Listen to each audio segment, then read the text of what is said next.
Chapter 748. Ling Xiao's secret place in the small building.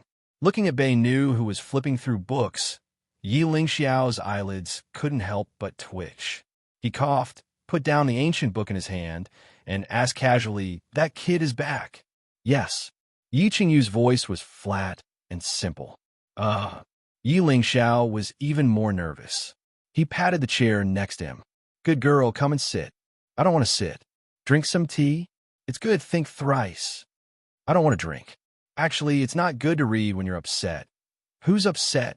The steam from the three thoughts tea hung in front of Yi Ling Xiao's eyes. Drinking this tea, one would think thrice a day. The aftertaste was endless, so it was called think thrice. The last time Du Ruhui came, he couldn't bear to let someone serve it. He sighed silently in his heart. This was much more difficult than fighting with Du Ruhui. But on the surface, he smiled. "I'm a little upset. It's time to go fishing at the Cloud Lake." "How about it?" "I don't want to go. The annual pavilion competition is about to begin. As the senior sister, it's not good for you to hide here. Let them stay by themselves." "Yi Ling Xiao, Jiang Wang, you little thief. How can I relieve the hatred in my heart if I don't beat you up?" A little person roared in his heart. On the surface, he was still calm and confident. He patted his forehead lightly and pretended to be enlightened. "All right, there's something I forgot to say. It's related to Jiang Wang. You tell him yourself." Yi Qingyu pretended to flip through the book, but her ears were tilted. Yi Ling Xiao said casually, "It's about the Cloud-Top Immortal Palace." "Cloud-Top Immortal Palace?" Yi Qingyu frowned slightly. "Doesn't that already belong to Jiang Wang?" "Of course. Treasures have owners. Since it's a fair competition, what's his is his." Yi Ling Xiao smiled. "However, the Cloud-Top Immortal Palace he inherited is only a ruin. It needs a lot of effort to have a chance of recovery. Frankly, it's very difficult." "I know all that," Yi Qingyu said. Jiang Wang had already told her about the current situation of the Cloud-Top Immortal Palace. Yi Ling Xiao continued unhurriedly. "In the entire Cloud-Top Immortal Palace, there should only be 3 intact buildings. These 3 buildings were left behind when the Cloud-Top Immortal Palace was destroyed. It is of vital importance to the revival of the Cloud-Top Immortal Palace." Yi Qingyu turned her head. "Why didn't I hear you say it before?" Yi Ling Xiao pretended not to hear and continued, "That little brat should have found one by now, and our High Heaven Pavilion just so happens to have one of them. Do you think we should give it to him? For Anan's sake?" "Of course," Yi Qingyu said without hesitation. "He is Anan's brother, so he can be considered a member of High Heaven Pavilion. Moreover, the Cloud-Top Immortal Palace has already recognized its master. It's useless for us to keep that building. Why don't we go with the flow and do them a favor?" At this point, she stopped and glared fiercely at Yi Ling Xiao. "Why are you looking at me like that?" It was only in front of Yi Ling Xiao that she, who had always been as cold as a fairy, would act like this. "No." Yi Ling Xiao lightly changed the topic. "Those 3 buildings are called Ethereal Palace, High Heaven Pavilion, and Azure Cloud Pavilion. My daughter is so smart. What can she think of?" Yi Qingyu rolled her eyes. "Our High Heaven Pavilion inherited part of the inheritance left by the Cloud-Top Immortal Palace. It is not a secret." She had already said the names, so there was no way she could not think of it. Even as early as in Mount Qiyun, when Jiang Wang and Dou Mian made a deal, she had already guessed some possibilities. It was just that she did not know what was related to the Cloud-Top Immortal Palace and the Ethereal Palace. Now that she thought about it, it should be the 3 buildings with the same name. Yi Ling Xiao smiled and did not comment. "This building of our house, you can give it to him." "I can give it to him." Yi Qingyu nodded in a businesslike manner, but suddenly asked suspiciously, "Since you knew he needed it, why didn't you give it to him earlier?" Yi Ling Xiao stopped smiling and said seriously, "To be able to survive in the hands of Zhuang Gaoxian and Du Ruhui, no matter what method he used. Whether it is strength or luck, he has proven his worth." Yi Qingyu frowned. "So this is business? If you give it to him, he will not see it as business." Yi Ling Xiao did not hide. "I no longer need the Cloud-Top Immortal Palace, so there is no harm in fulfilling his wish." "But why should I fulfill his wish? An N is an N. You are you." He needs to prove his own worth. Yi Qingyu was silent for a moment, then said, Father, you are a little different from what I imagined. Qingyu. Yi Lingxiao sighed and stood up. I hope you will never eat the food of mortals and will always be pure and kind. I also hope that I will always be perfect in your heart. But sometimes I have to let you see a little reality. In this way, if one day I'm not here, you can also face it bravely. Yi Qingyu curled her lips. You are a perfected person of the present age. You will definitely live longer than me. Quiet. Yi Lingxiao stretched out a finger to stop her, not allowing her to say such words. Then he flipped his palm and held out an exquisite pavilion, a small one, standing in the center of his palm. Then he wiped the pavilion with his finger. In the heavens and on the earth, there can only be one cloud tower.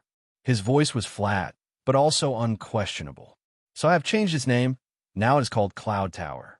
He looked at his daughter, the expression in his eyes soft. You take it to him. Yi Qingyu stretched out her hand and took it. Sure enough, she saw the name on the plaque on the small pavilion. It was precisely Cloud Tower. Very exquisite, she said. Yi Lingxiao smiled. The Immortal Palace Legacy Building is naturally extraordinary. Father, then I am going. Yi Qingyu took this exquisite cloud tower, finally leaving those precious ancient books. Yi Lingxiao's heart, which had always been on edge, finally relaxed. The child has grown up. After Yi Qingyu left, a voice suddenly sounded.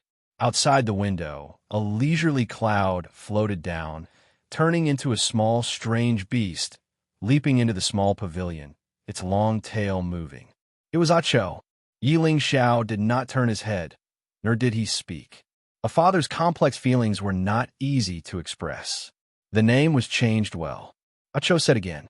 It flattered. In the whole world, other than Yi Xiaohua, who can compare to Lingxiao? Bang! Yi Lingxiao turned around and punched it to the ground. Call me Yi Lingxiao. The small pavilion was built sturdily. There was no reaction. Acho's skin was coarse and thick. It got up in a roll. It shook its head indifferently, laughing. Your fist is really powerful. Who else but you can be the #1 perfected person in the world? Forget it. Anyway, I have not lost a little bit. Yi Lingxiao leaned back on the recliner, sighing as if he had accepted his fate. Say it. What did you do this time? Acho shook its tail, the colorless water ball on its tail jumping. There are no more fish in Cloud Tower Lake. The fish in Cloud Tower Lake was the #1 delicacy in Yin Country. Countless officials and nobles wanted to buy it, but could not. Because Yi Qingyu loved to eat, Yi Lingxiao enclosed the entire Cloud Tower Lake, forbidding others to catch it.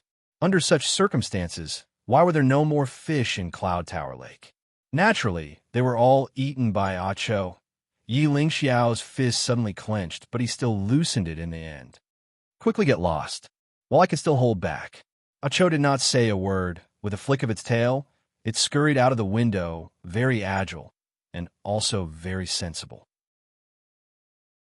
Chapter 749. There were a lot of hardships in the world, but eating could solve 1,000 worries. For Jiang Ainen, as long as her brother was by her side, there was no trouble that couldn't be solved by delicious food. For Jiang Wang, eating until her mouth was full of oil and laughing without a care in the world was the biggest reward. No matter how much hard work he put in, it was all worth it. In this infinitely vast world, they were each other's only family. Ainen. Jiang Wang looked at her for a while and said, I'm leaving. This time, I might be busy for a long time. Jiang Ainen's small hand grabbed the chopsticks, and the chopsticks pulled the noodles. Her mood suddenly dropped. Will you come to see me during the new year? Of course. Jiang Wang patted her little head. We've agreed on this. I'll miss you too. Then be careful on the road, Jiang Ainen whispered. When I'm walking on the road, it's others who have to be careful. Jiang Wang deliberately showed off. I'm famous for being fierce. Oomph. Jiang Ainen wrinkled her small nose, glanced at Jiang Wang, and turned her head back. She continued to eat the noodles. Hey, smile.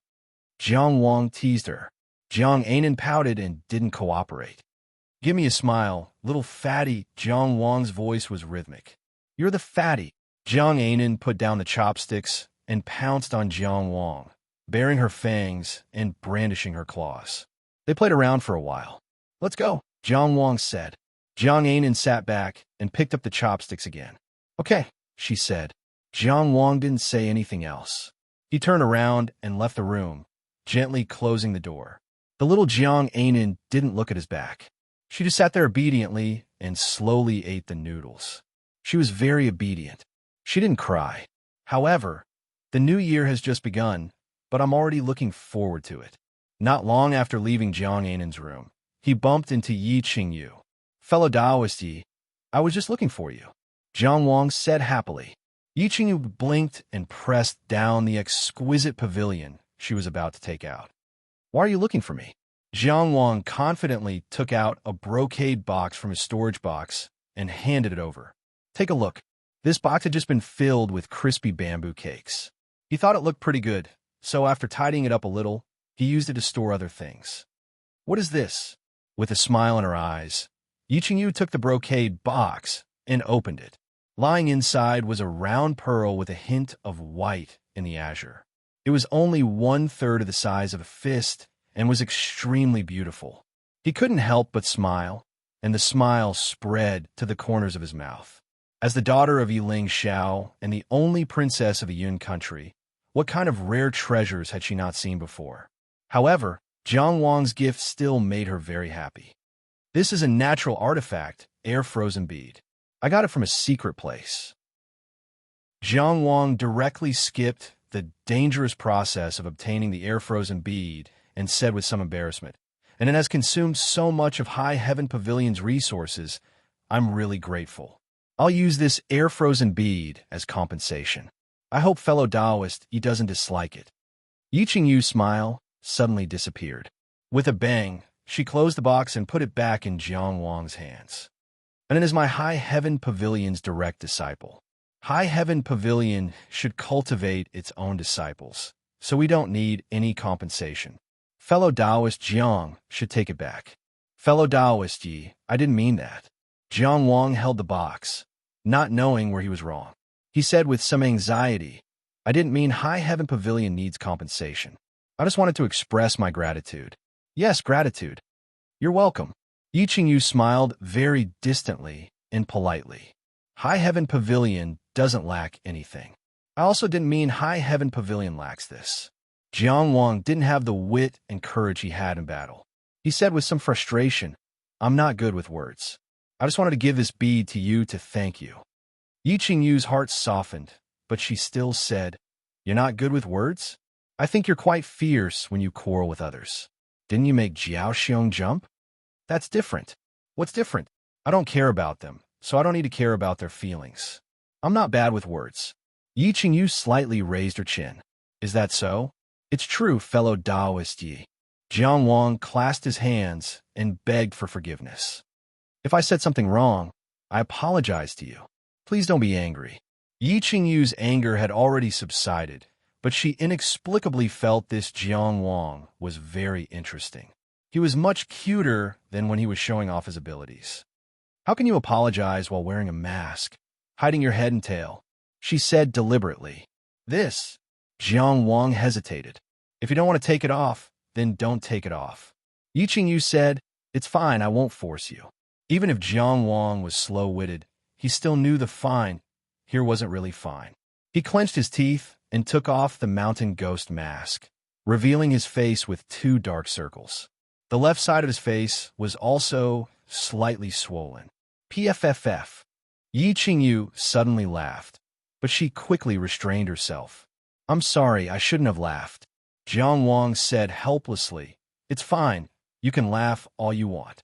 Yi Qingyu wasn't a person who liked to laugh, but Jiang Wang's current appearance was too comical. Back at Qian Mountain, he beheaded Jiao Xiong, killed Qiyu, defeated Yin Youing, and threatened Do Mian. How awe-inspiring was that? She heard from her father that on New Year's Eve, he even broke an Xianan city, killed Zhuang country's vice prime minister Dong A, and escaped from Zhuang Gaoxian and Du Ruhui's hands. If news of this spread out, his name would definitely shake the world. Who wouldn't praise Tianjiao? Now, He looked like a pig with a bruised nose and a swollen face. The contrast between the two was too big, and people couldn't help but laugh. Yi Qingyu covered her mouth and laughed for a while before she said, "How did you get hurt?" Seeing Yi Qingyu like this, Jiang Wang also gave up on himself. He said in a muffled voice, "An old monk hit me." "Which old monk is so excessive?" Yi Qingyu asked. Jiang Wang sighed. "I won't be able to get back at him in a short time." He didn't want to talk about Kuju because it would involve being hunted down by the Zhuang country's officials. And he promised Yi Lingxiao that he would never involve Yi Qingyu in his troubles. So he handed her the box again. "Can you accept my apology now?" "Okay, I'll reluctantly accept it." Yi Qingyu smiled and took the air-frozen bead in her hand. Then she flipped her palm and took out the small and exquisite Yunxiao pavilion. "I also want to give you a gift." Jiang Wang wanted to say that the air-frozen bead was not a gift, but a debt, a repayment that he had once promised. But the reaction of the cloud-top Asgard and the 5 prefectures sea made him forget this. He had long guessed that the cloud-top Asgard had the things needed to revive the cloud-top Asgard, and it was likely to be the same as the ethereal palace. Whether it was called the cloud-top Asgard or the cloud-top Asgard, at least at this moment, the reaction of the cloud-top Asgard showed its importance. Jiang Wang took a deep breath and said, "I can't accept it." He did want it, but the reason why he hadn't asked Yi Qingyu was that he hadn't found something of enough value to offset it. He didn't want to take it for free. Yi Qingyu blinked, and her smile was about to disappear. "You won't accept a gift from your friend?" Jiang Wang pursed his lips and took it.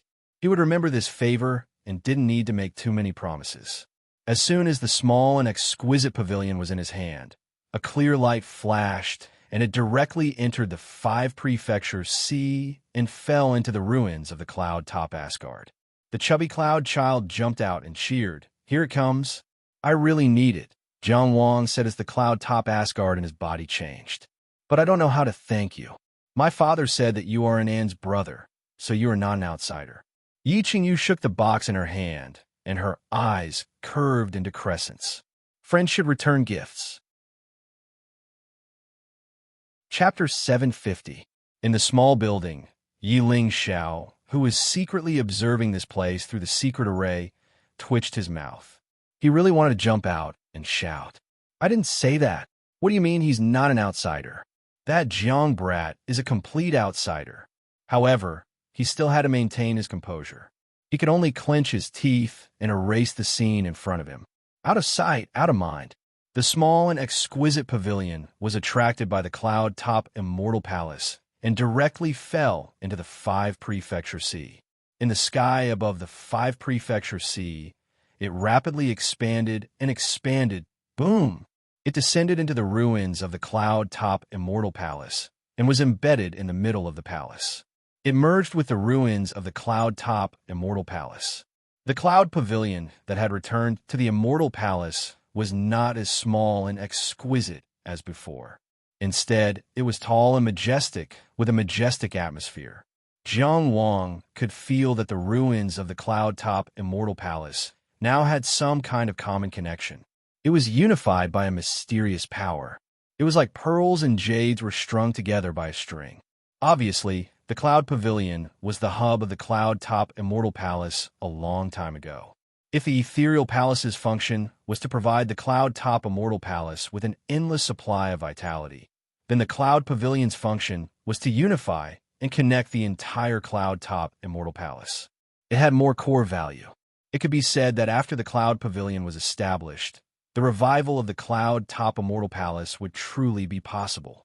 However, the true value of the Cloud Pavilion could only be fully revealed after more buildings were revived. Jiang Wang was now very much looking forward to the use of the Cloud Pavilion. The chubby cloud child danced on the roof of the Cloud Pavilion. He was extremely happy. As he swayed, he shouted, "The Cloud-top Immortal Palace covers the world. Immortal Master Jiang Wang lives as long as the heavens." Dong! Jiang Wang, whose spirit had descended, flicked him on the head, causing him to instantly become obedient. Where did these pompous words come from? It'll be a joke if this gets out. Cloud Child was the reincarnation of the Cloud Top Immortal Palace's original welcoming boy. After he died, his remaining nutrients and fate merged with a bit of true spirit hidden deep in the spirit-focused steel, combining the past and present. It was a kind of new life. However, at its core, it still relied on the existence of the Cloud Top Immortal Palace.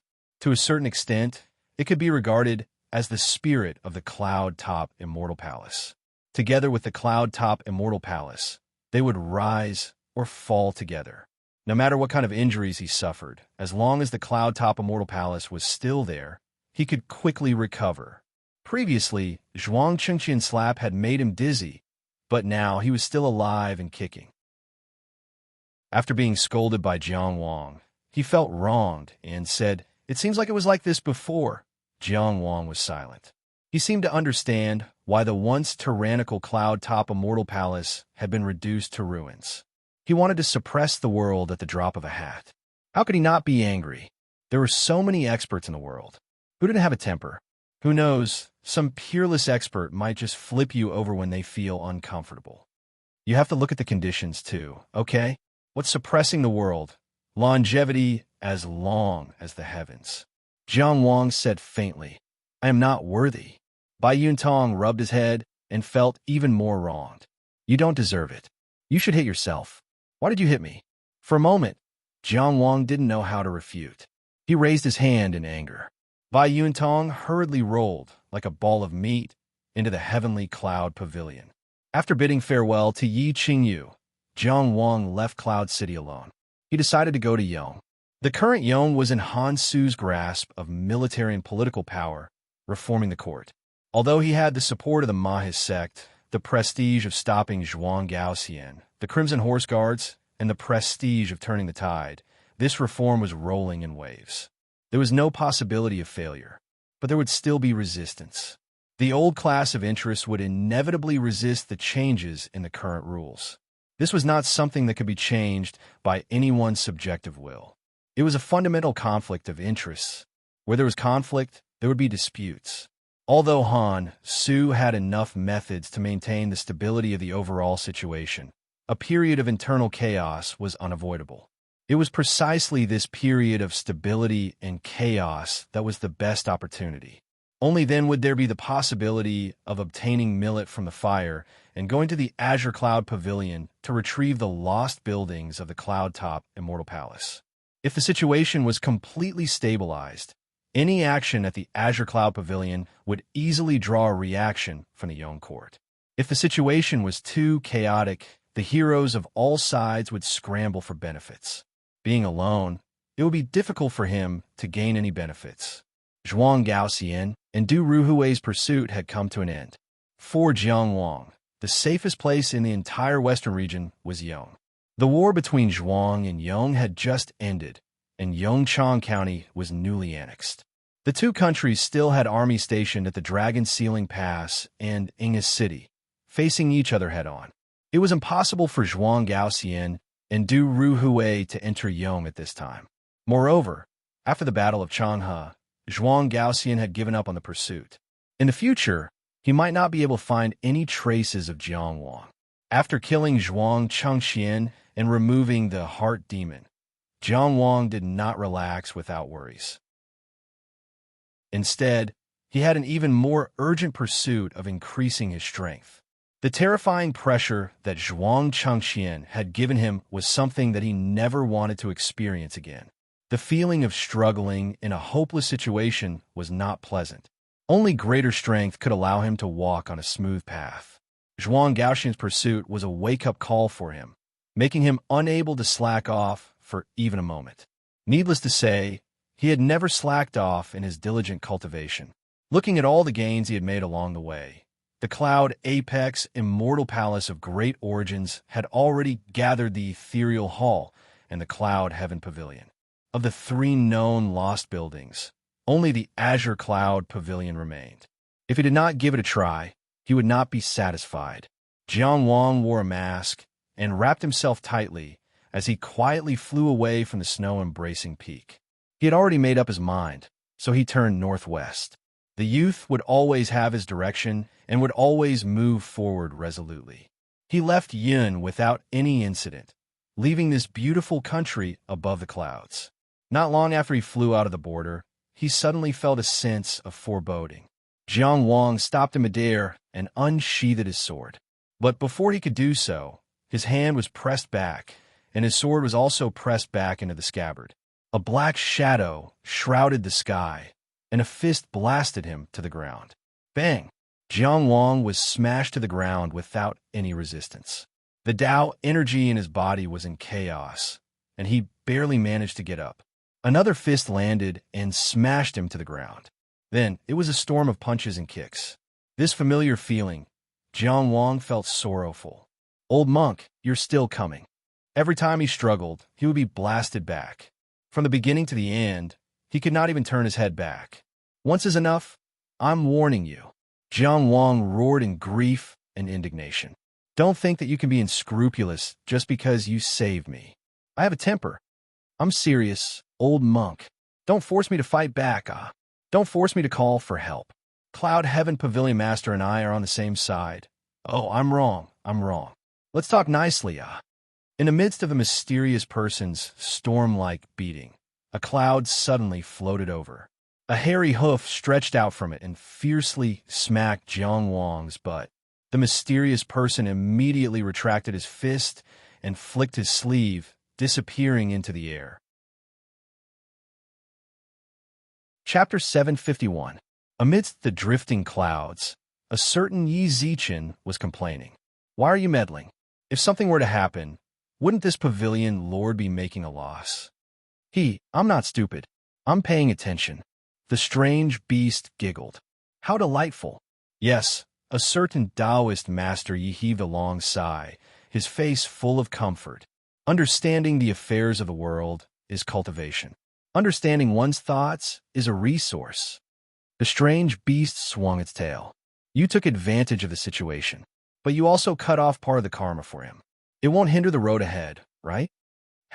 A certain Taoist master flicked his finger, and a piercing light pierced through the sky. The floating clouds scattered. Some burden is a mountain to him, but it's a speck of dust to me. Fierce winds and torrential rain hit the banana leaves. What was the meaning of this? The thug who committed the crime left. Jiang Wang took a while to adjust his chaotic Tao essence. After being beaten by Kuju twice in a row, he was so angry that his teeth itched. The first time he was beaten, he wanted to relieve the old monk's resentment for failing to take him in as a disciple. But this resentment lasted for too long. Why did he beat him again and again? Was he addicted to beating him? How could Jiang Wang face others after being beaten like this every few days? How could he hold his head high in front of his younger sister? But as for how to take revenge on Kuju, he couldn't do it. After all, Kuju really did save his life and was an elder. And he couldn't beat him. You can't blame me, Jingli. He finally gritted his teeth and said, if you want to blame someone, blame your master. How Kuju beat him today. He would return it to Kuju's precious disciple. He would make Kuju anxious and angry, and make this yellow-faced old monk stare at him. Forget it. After fantasizing for a while, Jiang Wang finally sighed. He picked up the mask that had been knocked off and slowly put it back on. Taking out my anger on others isn't the conduct of a hero. I'd better cultivate properly and make this old monk unable to beat me sooner. That's the right thing to do. The state of Yong was northwest of the Yun state. A long river passed through the territory of Hechong Prefecture. Jiang Wang controlled his Tao energy to move around the parts of his body that had been beaten up, soothing the pain as he walked forward. But why do I feel like there was more than one person who hit me just now? Was there a cleansing gift or not? It was too chaotic, so I didn't notice. Jingli looked so innocent. He can't be that bad, right? Monk Jingli, who was being nagged, was currently crying. He knelt on the ground. His clean and starched robes were stained with blood. Her clean eyebrows wrinkled into a ball, and she began to sob. In the light from the window, his eyes were pure and clear. In front of him was a haggard old monk with a yellow face. His eyes were closed, and he was motionless. Not long after, cry, Cry, cry, what you crying for? The yellow-faced old monk opened his eyes and scolded. Are you crying at a funeral? Sob, sob, sob. But master, you... Jingli cried until he was out of breath. Your injuries are so serious. This was a small, shabby temple that stood on a bare mountain. There was nothing to shield them from the wind, and the wind blew to and fro. There were only 2 rooms in the temple, and they were divided into the front and back halls. The front hall was the place of worship, but there was only one wooden statue. It was unknown which Buddha was carved on it, because it did not have a face. It was unknown whether it was not carved in the beginning, or it had become blurry over the years. In any case, it was worshipped there. This faceless Buddha naturally did not have many incense offerings. The offering plate in front of the Buddha statue was already empty. Even a mouse could not chew on any crumbs. The back hall was where the monks lived. There was only one bed in the room. Kuju was lying on the bed, so Jingli could only sit on the ground. Kuju risked his injuries to forcefully charge against the heavenly wind. Before he had time to rest, he engaged in an intense battle with the high-spirited Zhuang Gaoxian above the Long River. Although he was not at a disadvantage during the battle, his injuries worsened after he left the battle. That alone was not a big deal. After that, he pretended to be dead to trick Jiang Wang into shaving his head. Jiang Wang was determined not to become a monk and refused to agree no matter what. In a fit of anger, he stood up and beat him violently. After his resentment dissipated, he left in a carefree manner. He returned to the Xiankong temple to deal with his own troublesome matters. Unfortunately, on the way back to the Xiankong temple, he happened to meet his old rival. When his old rival saw that he was injured, how could he not chase after him and beat him up? This battle was extremely tragic. It was only because the old monk was cunning and had many tricks up his sleeve that he was able to find an opportunity to escape back to the Xiankong temple's territory. At this point, his injuries were very serious. Of course, from the way he scolded him, it could be seen that his life was not in danger. He even raised his hand and hit Jing Li's bald head. Crying all the time, useless. Can you learn from your junior brother Jing Shen? When he saw me covered in blood, he didn't even frown. After saying that, he pondered for a moment. That's not right. He doesn't have feelings. You bastard. I hit you too lightly. Woo-woo. Jing Li shrunk his head, but he was still crying. Master, slow down. My wounds are opening up. At this moment, there was a sudden tremor outside the temple, like thunder. Are you dead? Kuju immediately lay down and closed his eyes, his chi declining. Monk Jingli also stopped talking and sobbed silently. The old monk, who was so thin that he was only skin and bones, took a few steps into the back hall. His face was sickly, and his voice was like a large bell. Kuju, you touched my smelling bell without permission. What's your crime? When Kuju rushed thousands of miles to save Jiang Wang, he specially brought my smelling bell with him. Along the way, all evil avoided him, and no one stopped him. However, my smelling bell was the treasure of the Xiankong temple. Only Buddhist practitioners who did special things could wear it when they went out. Special things were Buddhist affairs. Of course, Kuju was not a Buddhist practitioner. The Xiankong temple would not support him in saving a disciple who refused to shave his head and had no status. It was even more impossible for them to allow him to take away my smelling bell for Jiang Wang. Therefore, he stole it himself and did not tell anyone. At this moment, Kuju came to denounce him. Kuju closed his eyes, his chi was weak, and he did not respond. Jingli burst into tears. Martial uncle, don't yell at my master. He's seriously injured. This little monk was crying too sadly. Kuju, who had experienced many hardships, could not help but feel pity. Martial uncle did not yell at your master. Martial uncle's voice is just loud. He was already restraining himself, but his voice was still as loud as thunder. Then Martial uncle, please don't speak. Jingli cried. Let my master rest. Kuju was momentarily stunned. If I don't speak, how can I denounce your master? He wanted to go around Jingli and pick up Kuju. However, he knew that Kuju was indeed seriously injured this time. He was afraid that he would be too heavy-handed and injure Ku Ju again.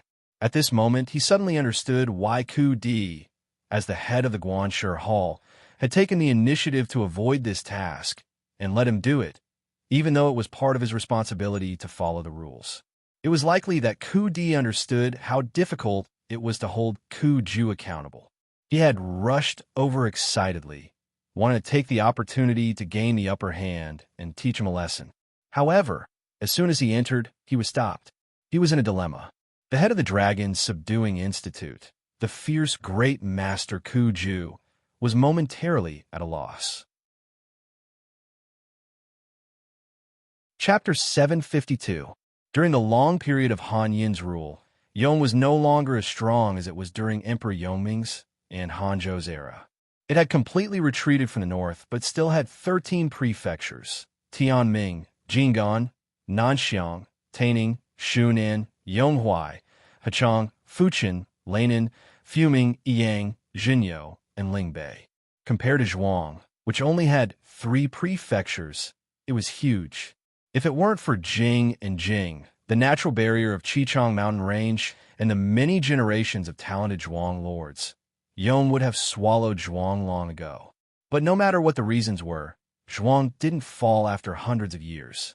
Instead, it grew stronger day by day, which was seen by many as proof that Han Yin had lost his edge. Especially in the year 3919 of the Tao calendar, a war that involved a lot of people ended in a short time at the start of the new year. People suddenly realized a terrifying fact. Since Zhuang Changxian founded the country, Zhuang had been suppressed and humiliated, but had never lost a country war. Regardless of whether it was the Mo Kingdom, the Yong Kingdom, or the Su Kingdom that had long been destroyed, Zhuang Changxian fought a bloody battle in Qichang Mountain Range and stopped Han Yin's army. Zhuang Gaoxian started 2 country wars. The first time, he hurt Yang's border army and won many years of peace. The second time, he almost destroyed Yang. The strength of Zhuang's army was frightening. After Zhuang Yang's country war, the entire Lingbei Prefecture was occupied by Zhuang. Yiyang Prefecture was divided by Dragon Sealing Pass. The south side was also under Zhuang's control and was included in Zhuang's Yongchang Prefecture. Dragon Sealing Pass was about 2/3 of Yiyang Prefecture's south side. Thus, in terms of geography, most of Yiyang Prefecture's territory still belonged to Yong. But due to the importance of Dragon Sealing Pass, the entire Yiyang Prefecture was within the range of Dragon Sealing Pass. That was why Yingge City had sprung up from the ground to eliminate this geographical disadvantage. What Jiang Wang was fortunate was that Qingyun Pavilion's base was in Shun, a prefecture in the west of Yong, and not in Yiyang Prefecture, where Zhuang Yang's army was facing off. If it was in Yiyang Prefecture, he wouldn't even have to think about it, and would just give up. Shunan Prefecture was one of the rare places that wasn't affected by the previous country wars. Lannan Prefecture to the south was attacked by Zhuang Luo's army, but was quickly driven out. In the south, the vanguard of the Zhuang country never managed to pass through the Dragon Sealing Pass. In the north, the Red Horse Guards of the Jing country never managed to break into Jing Prefecture. The only time the entire Shun and Prefecture had been close to war was perhaps when Prime Minister Du Ruhui of the Zhuang state had attacked the Yong border and restrained the military strength of the Yong state's divine descendant. He had briefly descended upon the prefectural capital, Ningyuan City, and struck a blow. He hadn't even broken through the great defensive array before hastily leaving. Therefore, compared to places like Yiyang and Lan, the atmosphere in Shun and Prefecture was obviously much more peaceful. Walking on the streets of Shun and Prefecture's Wenxi County, Jiang Wang could clearly feel Han Su's control over the entire country. People could not hide their uneasiness about the changes. For example, in the Yong Kingdom, where Moism was the orthodox school of thought, the Confucian academies, Taoist academies, and even the monasteries needed to be demolished or rebuilt. The businesses that had been built around these Confucian academies, Taoist academies, and temples were naturally dealt a devastating blow. However, these people were also from Yong and needed to make a living. This was the fundamental contradiction. However, everything he saw was proceeding in an orderly manner. People were anxious, but they were not angry, nor were they numb. In this era of change, they had confidence in the court and hope for the future. Hope could lead people to overcome all difficulties. It seemed to require no cost and originated from the spirit, but it just so happened that it required the most effort. It wasn't hard to imagine how long the new court of Yong, headed by Han Su, had prepared for this day. With the support of the Mahist family, this was not impossible. The Mahist family's mechanical techniques were unparalleled in the world. Just the various mechanical creations were enough to make them the wealthiest in the world. With the Mahist family pouring down some resources, it was not difficult to soothe the pain of the changes. However, what surprised Jiang Wang the most was that the scene of the Mahist family's mechanical beasts swaggering through the streets did not occur.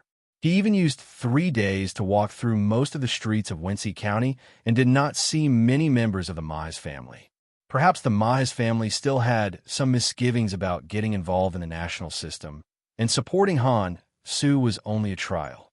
Or perhaps the Mahist family had internal disagreements and did not fully invest. Or perhaps Han Su's methods were ingenious, using the Mahist school as the national language, but not allowing the Mahist family's influence to seep into all walks of life. In short, the military and political power of Yong was clearly still under Han Su's sole control. Yong was Han Su's Yong and not, as many people had guessed, a Juqing that existed in a different form. Juqing was steel. Juqing was the holy land of the Mahist family. According to legend, it was a truly majestic city made of steel. However, apart from the upper echelons of the Mahist family, no one knew its exact location. From Jiang Wang's observations, the relationship between the Yong court and the Mahist family was more of a cooperative relationship than a dependent relationship. As for how Han Su had managed to deal with the obviously much stronger Mahist family, Jiang Wang did not know. It could be assumed that the soul-stirring details were not enough for outsiders to understand. During these 3 days, Jiang Wang did not run around randomly. While he was recuperating and adjusting himself to peak condition, he did his best to gather intelligence and analyze information in preparation for his ultimate goal. Shun and Prefecture was one of the border prefectures of Yong. It was hard to avoid having dragons and snakes mixed together. In addition, Yong was currently in a critical period of political reform, so all sorts of people were active in Yong. At such a time, Han Su needed to maintain the stability of the country. As a result, people like Jiang Wang, who wore masks and wrapped tightly around his body, were not very eye-catching. Just like the previous few days, he carried a bowl of pork to the back street of the inn he was staying in and walked south along the clean street. He changed into a more ordinary zodiac dragon mask that only covered the upper half of his face, so it did not affect his ability to eat. Pork was a unique delicacy of Shun and Prefecture in Yong. It was actually a type of fried pasta that was molded into the shape of a small bird. The surface was crispy, and when bitten, it would produce a chirp, chirp, chirp sound similar to that of a living creature. The locals called it pork because it was so delicious that no matter how much it chirped, it could not escape the fate of being eaten. The appearance was very peculiar, but the taste was very good. Jiang Wang had only been here for a few days, but he was already accustomed to eating a bowl every morning, just like the locals. Because the size of the dough was not uniform, a bowl of pork could only contain 12 to 15 balls. It was purely dependent on whether the shopkeeper's hand trembled. Jiang Wang was lucky today, so there were 15 balls in his bowl. This made him a lot happier, and his footsteps became lighter as he walked on the street. Unexpected encounters were often not pleasant surprises. His gaze casually but carefully swept over his surroundings.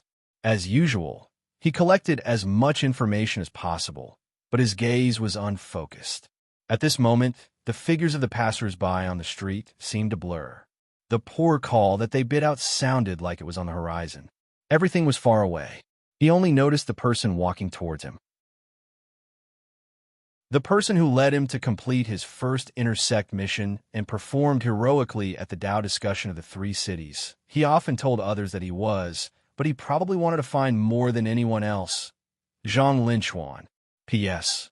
I want to eat all the delicacies in Xian, or when I have free time, I can study the recipe and see if I can replicate something similar. Chapter 753. Maplewood City Dao Academy. Zhang Linquan, ranked 3rd on the Dao merit list. Zhang Linquan, the bone emissary who killed Maplewood City Lord Wei Qiji. Jiang Wang's eyes turned slightly. His footsteps were still light, he was still chewing the food in his mouth, and he was still crying out. It was as if nothing had changed. Only he knew what had happened just now. It was impossible not to be affected. It was impossible not to change his mood and even his purpose. Because he had used the white bone escape technique to escape with Jiang Ainin and Song Qingji at the beginning of the Earth Calamity, he only had a rough idea of what had happened in Maplewood City. He knew that Dong had lied to him. He knew that Zhuang Gaoxian and Du Ruhui had watched the people in the city die and snatched the white bone true elixir from the white bone god. Zhuang Gaoxian had used it to recover from his injuries and become a perfected person. Lu Yin and Dong A's conversation allowed him to know part of the truth. However, he still knew more about the disaster from the statement that Zhuang Ting had announced. Most of the announcements were lies. Jiang Wang clearly did not have any credibility. Later, he had killed Snake Bone Face with his sword. He had obtained some information from Snake Bone Face's interrogation before he died. Snake Bone Face had said that the higher-ups of the White Bone Path were Sacred Lord White Bone, Second Elder Lu Yin, Bone Emissary Zhang Linquan, Saintess, Dragon Face, Monkey Face, and Rabbit Face. Later, in Qingyang Town, Monkey Face had been killed by Fong Chong, and Dragon Face had been killed by him. Rabbit Face had escaped after attacking Dragon Face with a heart-loathing thorn. The higher-ups of the White Bone Path were only Sacred Lord White Bone, Second Elder, Bone Emissary, Saintess White Bone, and Rabbit Face. Then, on the battlefield of Qiyang, Lu Yin had betrayed them, and Miao Yu had ambushed the White Bone sect. Almost all the higher-ups of the White Bone Path who were still alive had betrayed Sacred Lord White Bone. The followers who were loyal to the White Bone sect had all died for various reasons. There is no doubt that they could die so cleanly because there was a hand behind the scenes. It was the internal cleansing of the White Bone Path. Just like Dragon Face, the strongest of the 12 bone faces, Jiang Wang was not enough to kill him, so Rabbit Face helped him. At that time, Jiang Wang already knew that Holy Lord White Bone was the substitute body of the White Bone God. After seeing Sacred Lord White Bones flee in panic, he even felt that Lu Yin, Zhang Linquan, and the others might be able to kill Sacred Lord White Bones. But Zhuang Changxian, as Jiang Yin, reminded him at that time that he lacked respect for the gods of the netherworld. At that time, Jiang Wang tried to test Jiang Yin, but to no avail. He only had some suspicions. However, in the underwater demon cave, the White Bone God and Zhuang Changxian had the most intense confrontation. The White Bone God's desire for Zhuang Changxian showed that his plan to create the incarnation of the plague had failed. Based on the information about Zhang Linquan killing Wei Qiji, Zhang Linquan should only be in the Inner Mansion realm. Now that Jiang Wang had opened up 2 manners and grasped 2 great divine abilities, he was not afraid at all. However, judging from Sacred Lord White Bone's failure, the strength of the people from the White Bone's path was unfathomable. It should be known that the White Bone God was so terrifying that he had forced someone like Zhuang Changxian into a desperate situation. Even though the White Bone God did not consume as much power as he did to Zhuang Changxian, nor did he have a terrifying divine skill like the unlivable calamity that lasted for hundreds of years, it was still amazing to be able to defeat him. Among the current higher-ups of the White Bone's path, the one with the most terrifying strength should be Lu Yin. In the area of Maplewood City, he was an outer sect master. As the only remaining elder of the White Bone's path, his status should be the highest. However, in Qingyang Town, the name that the Dragon Bone God wore before his death was Zhang Linquan. In other words, it was very likely that in the eyes of the Dragon Bone God, the core person who betrayed the sect was Zhang Linquan, not Lu Yin. Of course, it could not be ruled out that the first person he thought of before his death was the person who instructed the rabbit-faced man to rebel. Considering all these factors, Jiang Wang could not be sure of Zhang Linchuan's strength. He was here for revenge, not to die. Therefore, when he saw Zhang Linchuan, he did not choose to draw his sword and rush to him. Instead, he hid his emotions and let himself walk calmly. On the peaceful streets of the county town, the passers-by went their own way. The peaceful life repeated itself. When he met a fellow countryman in a foreign country, the fellow countryman did not know the hatred of the fellow countryman. In order to avoid alerting the enemy, Jiang Wang never took the initiative to ask about the relevant information of the Qingyun Pavilion during his time in Wenxi County. He just listened to it or led others to take the initiative to talk about it. He booked a room in an inn that was neither too comfortable nor too comfortable. Every day, he went out for a stroll during the day. On the surface, he wandered around and tasted the local delicacies, but secretly collected relevant information. As soon as it was dark, he returned to the inn. He did not cause any trouble or make any trouble. He steadily explored the newly opened second inner mansion and mastered the new supernatural power. In addition, he worked hard to reduce the swelling on his body. Yi Lingxiao was not a kind person. The bruises left by the two immortals would not really hurt Jiang Wang, but it was not easy to remove them. He needed to control his Taoist energy to do an extremely delicate resistance to remove those traces little by little. However, this process itself sped up the adjustment of Jiang Wang's state, allowing him to recover to the peak of his current stage at a faster speed. Walking on the streets of Wenxi County, Jiang Wang was no different from all the foreigners walking on this street. He blended in well and walked naturally. Even the action of eating was the same as usual. However, in his mouth, there was no taste of delicious food. There was only the sound of chewing with every bite. It was a helpless and futile cry. "Is it delicious?" An aunt with a hearty smile greeted him. She was probably a local of Wenxi County. When she saw Jiang Wang eating happily, she felt a sense of pride in the local delicacies. Even though he was wearing a mask and his face could not be seen, she was not indifferent. "It's so delicious," Jiang Wang said with a smile. He deliberately adjusted his accent to avoid being recognized by Zhang Linchuan, even though Zhang Linchuan might not remember his voice. The thin lines of his lips exposed outside the zodiac dragon mask were very clear, and his chin had a clean curve. The pockmarked noodles in the north of the city are also very delicious. The aunt was enthusiastic and generous. "Let's go and try it tonight," Jiang Wang said. The aunt just said a few words when passing by. When she heard Jiang Wang's response, she moved quickly and continued to walk forward with satisfaction. She walked past Jiang Wang. Jiang Wang turned around and looked back. "Thank you. You're welcome." The aunt did not look back. She felt very proud that she had made a contribution to her hometown again. In the area of Maplewood City, which had been dead forever, there used to be such a lovely villager. Jiang Wang withdrew his gaze and continued to walk forward. When he turned around just now, he had seen Zhang Linchuan's back clearly and saw the direction he was going. Why did he come to the state of Yong? What did he want to do? Where did he go? The map of the whole Wenxi County in his mind gradually became clear and concrete. Jiang Wang walked briskly and bit the last cry of poverty. Chewing. Chapter 754. Jiang Wang walked forward until he reached the end of the street. Very naturally, he turned right, walked forward, turned left, and then quickly turned into a small alley. He walked through Wenxi County town with ease and familiarity, as if he had lived here for a long time and had no interaction with the passers-by. He flipped into a courtyard. When he reappeared, he was already wearing a cloak and a black robe. He had changed his attire. Before he left, he deliberately made a noise. Not long after, a naked fat man rushed out from inside. He held a steel saber in his hand, looking aggressive.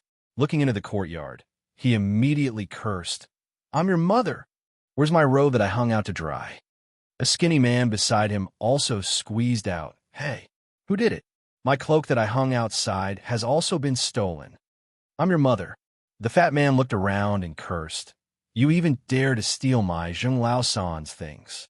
Third brother, look, The skinny man's eyes suddenly lit up, and he pointed forward.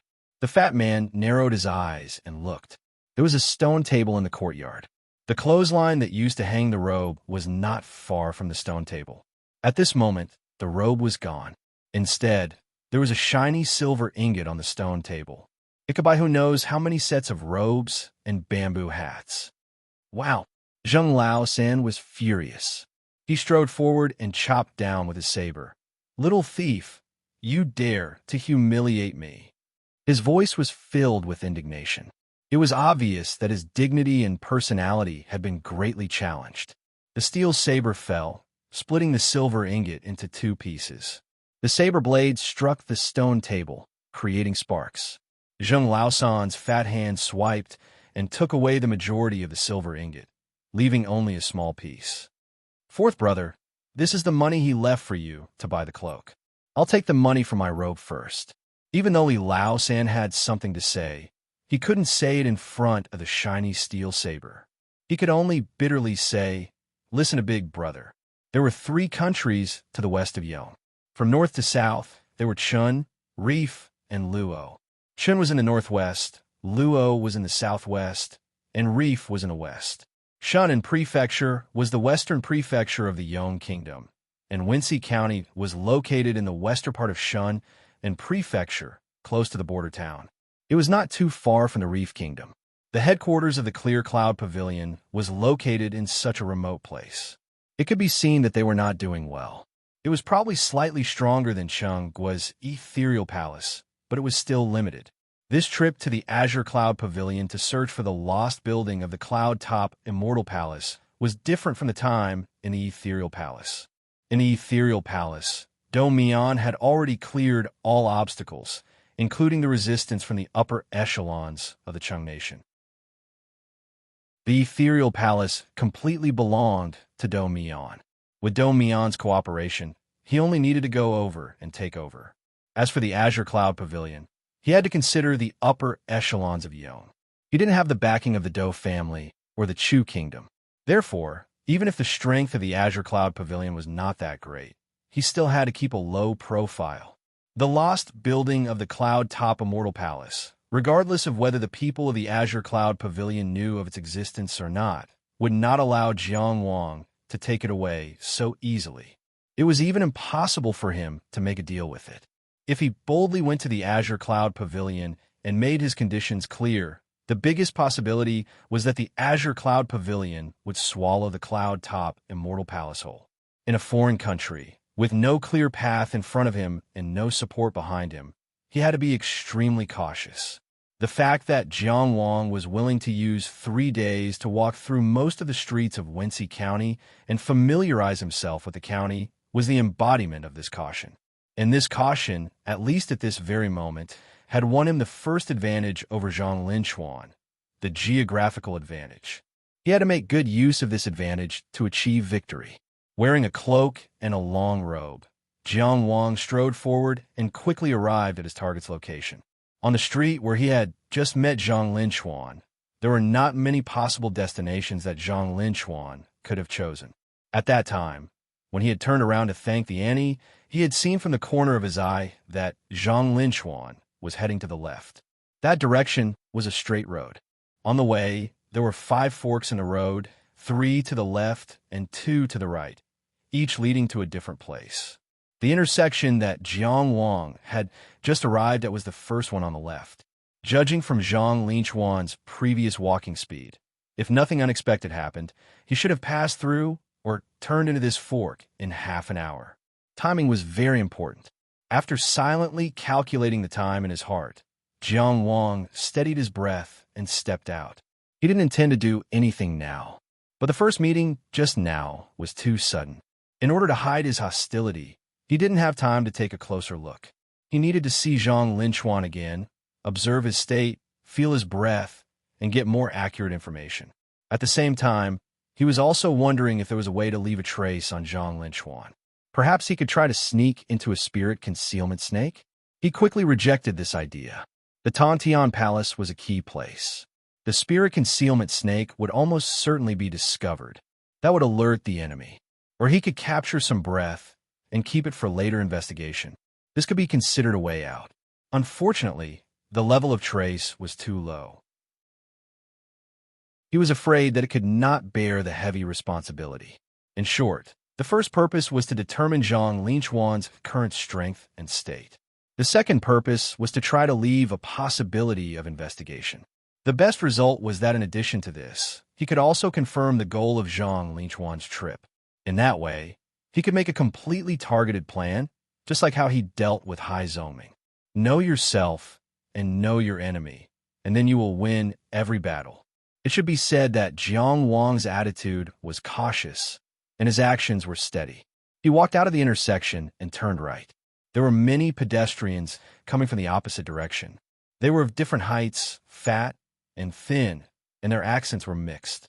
Jiang Wang made himself calmer and more relaxed. He casually glanced around. Nothing. There was no figure that matched the target. Zhang Linchuan was gone. Jiang Wang's heart stopped for a moment, and Sauvignon Blanc almost jumped out of its sheath on the spot. But his breathing was steady, and his eyes were calm. He still walked forward calmly. His heart immediately resumed beating, and he tried to beat as gently as possible. There was a problem. This was a fork that he had to pass, but he didn't see Zhang Linchuan appear.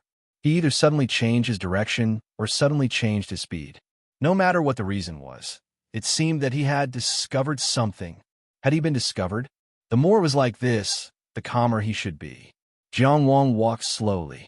He seemed to be carelessly pressing his hand on his sword, but his thoughts were spinning rapidly in his mind.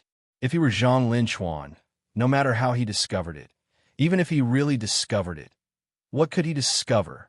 It was nothing more than being suddenly noticed by a passerby on the streets of Wincy County in the Yong Kingdom. That passerby was wearing a mask and wrapped tightly. His voice was also very unfamiliar. Could he recognize that it was Jiang Wang? For the Bone Envoy, he needed to pay attention to Dong, A, and Wei Qiji, who could interfere with the Bone Path's plan. Even for the identity of Zhang Linchuan of the Zhang family, Jiang Wang was just a new inner-sect disciple, a rising star of the Tao Academy. He had probed him once in Tangxi Town, but it was just a probe. In his impression, Jiang Wang must have been destroyed along with the Maplewood City. He was no different from the hundreds of thousands of people who had died. At that time, was Jiang Wang more outstanding than Wei Yan, Zhao Lang, Shen Nanqi, and them? And did he show hostility and killing intent? Jiang Wang examined himself seriously. He was very sure that he didn't show any emotions. Then, facing a stranger who only showed attention, what choice would Zhang Linchuan make?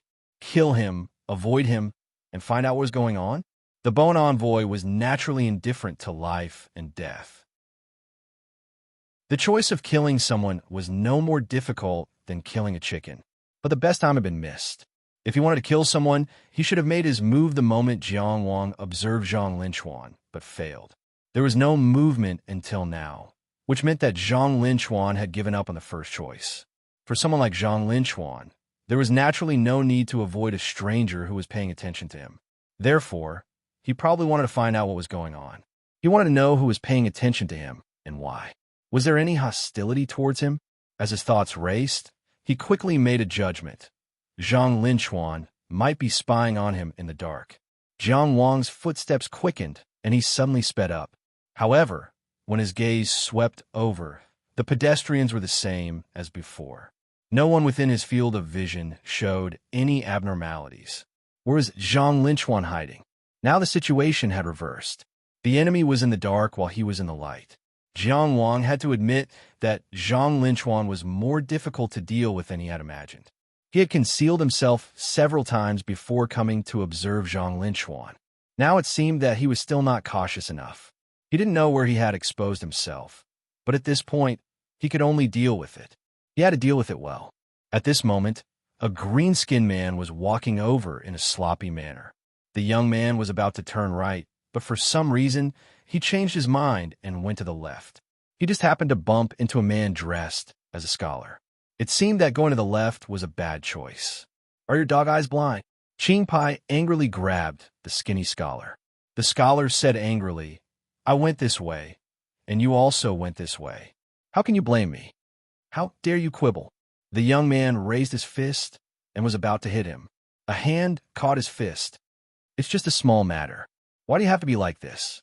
Jiang Wang easily separated the two people who were entangled and gently advised, when you go out, harmony is the most important thing. In the interval of persuasion, he carefully observed the people on the street, but the result was the same. He still didn't find a figure suspected to be Zhang Linchuan. Am I worrying for nothing? He thought. Zhang Linchuan may have suddenly received some news and turn around to leave. It had better be so. The young man was easily caught by Jiang Wang. He knew that he was powerful and didn't even say a word. As soon as Jiang Wang persuaded him, he hurriedly left. Brother, thank you for your help. The thin scholar cupped his hands and thanked him. You're welcome. Jiang Wang patted him on the shoulder and continued to move forward. I have something to do. I'll go first. At this moment, the crowd on the street suddenly stopped. The figures disappeared one by one. After the crowd faded away, only a figure was left in front of them. His back was straight, his hair hanging down, and his temperament was cold, as if he was out of the world. He was the only one left on the long street. As far as the eye could see, there was only this figure left. He turned around. Chapter 755. In Jiang Wang's observation, this figure originally didn't exist in front of him. This figure that belonged to Zhang Linchuan had never appeared in his field of vision before. But when he saw it now, it didn't seem out of place. He turned around and looked at Jiang Wang with a calm expression. Do you know that sight also has weight? On the street I passed before, there were a total of 286 people. There were 97 people whose gazes swept over me, and you were one of them. On the entire street, there were only 5 people who turned their heads in my direction, and you were one of them. Now, I see you again. Although you wear a bamboo hat and a robe, the way you walk, the confident air, and the certainty you hold your sword all tell me, we meet again. And we meet again after you purposely took such a big detour and covered yourself so stealthily. His voice was very gentle. Do you have something to explain? Jiang Wang stroked the hilt of his sword and raised his head to look at him. Do you need an explanation? As his voice fell, thousands of soul concealment snakes fiercely scuttled out from every corner of the street. Each of them had a fierce aura. This was the battlefield of the soul. Jiang Wang immediately discovered that this wasn't the real world, nor was it an illusion. His soul had been pulled into a mysterious place related to the soul. So he also brazenly summoned the soul concealment snakes. Zhang Linchuan's attainments in the soul were so deep that he had unwittingly dragged him into this place. It was simply terrifying, but his soul wasn't weak either. After absorbing Zhuang Chengqian's newly born soul origin, the injuries to his soul had already healed. After being strengthened by the red makeup mirror, a total of 3,000 soul concealment snakes that were 10 times stronger than before gave him the confidence to face the battle of the soul. And the sword spirit that was born from Luke's thoughts had supported him in the battle of the soul against Zhuang Chengqian. It could be said that he had rich experience in the battle of the soul. No matter how strong Zhang Linchuan was, he couldn't be stronger than Zhuang Chengqian. Even if this was the battlefield that Zhang Linchuan had chosen, and it was a place that would definitely tilt in his favor, he still had enough confidence to fight. Zhang Linchuan remained calm in the face of the sudden appearance of the soul-hidden snakes and the strength of his opponent's soul. After you stopped hiding it, I saw hatred in your eyes. He said, I can see that you hate me very much. Without waiting for Jiang Wang to speak, he continued, perhaps what you hate is my face. Jiang Wang frowned. What do you mean? He said, if you want to kill Zhang Linchuan, then you've got the wrong person. He was not Zhang Linchuan. It was absurd, but not completely unconvincing. At least, Jiang Wang couldn't figure out why Zhang Linchuan would lie and say that he wasn't Zhang Linchuan. I think I can still remember Zhang Linchuan's appearance, Jiang Wang said. What you remember is how he used to be. The man said, he looks like this now. As his finger moved, a face appeared in the air, gradually becoming clearer and more concrete. It was a young and ordinary face. It was neither ugly nor handsome. There were no sharp edges or special features. "It looks familiar," Jiang Wang said.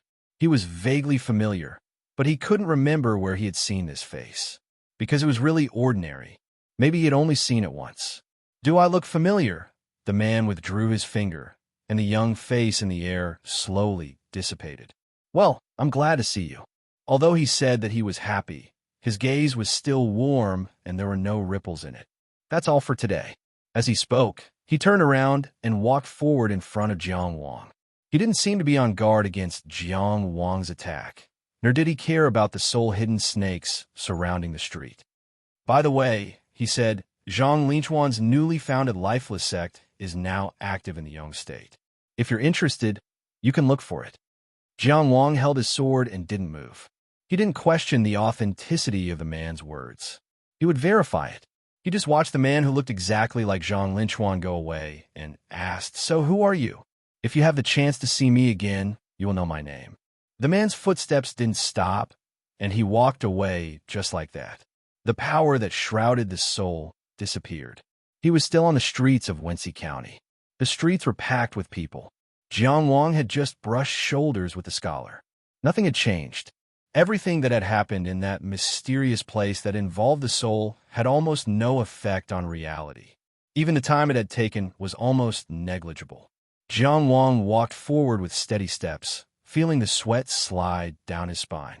The opponent just now was very frightening. In the past, he had either used the great illusionary realm, the red mirror, or the soul Taoist technique to invade his opponent's Tongtian palace. So far, the only time his soul had been exposed to the world without any concealment was when Zhuang Changxian had forcefully dragged him to the unlivable tribulation. But this time, he had been pulled into an unfamiliar and mysterious place that involved the soul almost without any warning.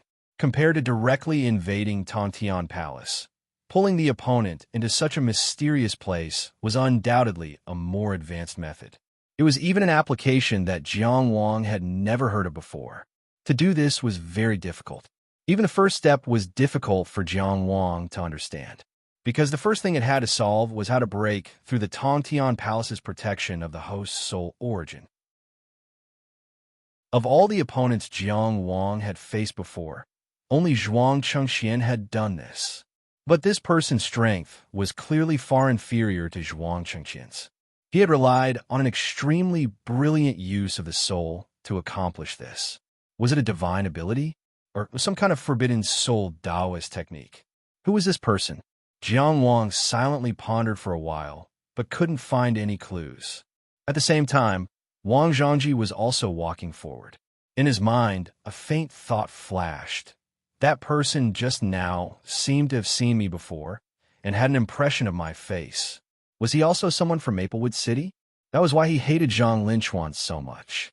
More people in Maplewood City had survived, which should have made him feel gratified. But in reality, it didn't. He didn't have much attachment to Maplewood City, nor did he have much attachment to the people there. A small courtyard, a cat, and a gentle smiling face. That was all he cared about. But he had lost all of them. He couldn't help but be a little curious about the person he met today. The familiar good-for-nothing Wang Zhangji, who hated Zhang Linchuan and had intermansion cultivation. Who could he be? But this little curiosity was also very unimportant. It didn't matter. Fate had its own inherent joke. Wang Zhangji and Jiang Wang had actually met before. At that time, the examination of the county academy had ended, and they had each sent Li Jianxiu and Wang Zhangxiang to Qinga County Academy. Outside Maplewood City, Jiang Wang, Ling He, and the others had said goodbye to Li Jianxiu and said goodbye. At that time, Wang Zhangxiang had been surrounded by the Wang clan members. As the future of the Wang clan, he had been earnestly entrusted by the clan members and didn't think that his elder brother would send him off. But in fact, Wang Zhangji had gone. He had only held the orange cat alone and stood in a corner of the city gate, not showing his face. The two people who had also gone to send him off felt a completely different atmosphere. When returning to the city, they had looked at each other from afar. But at this time, Jiang Wang and Wang Zhangji didn't remember.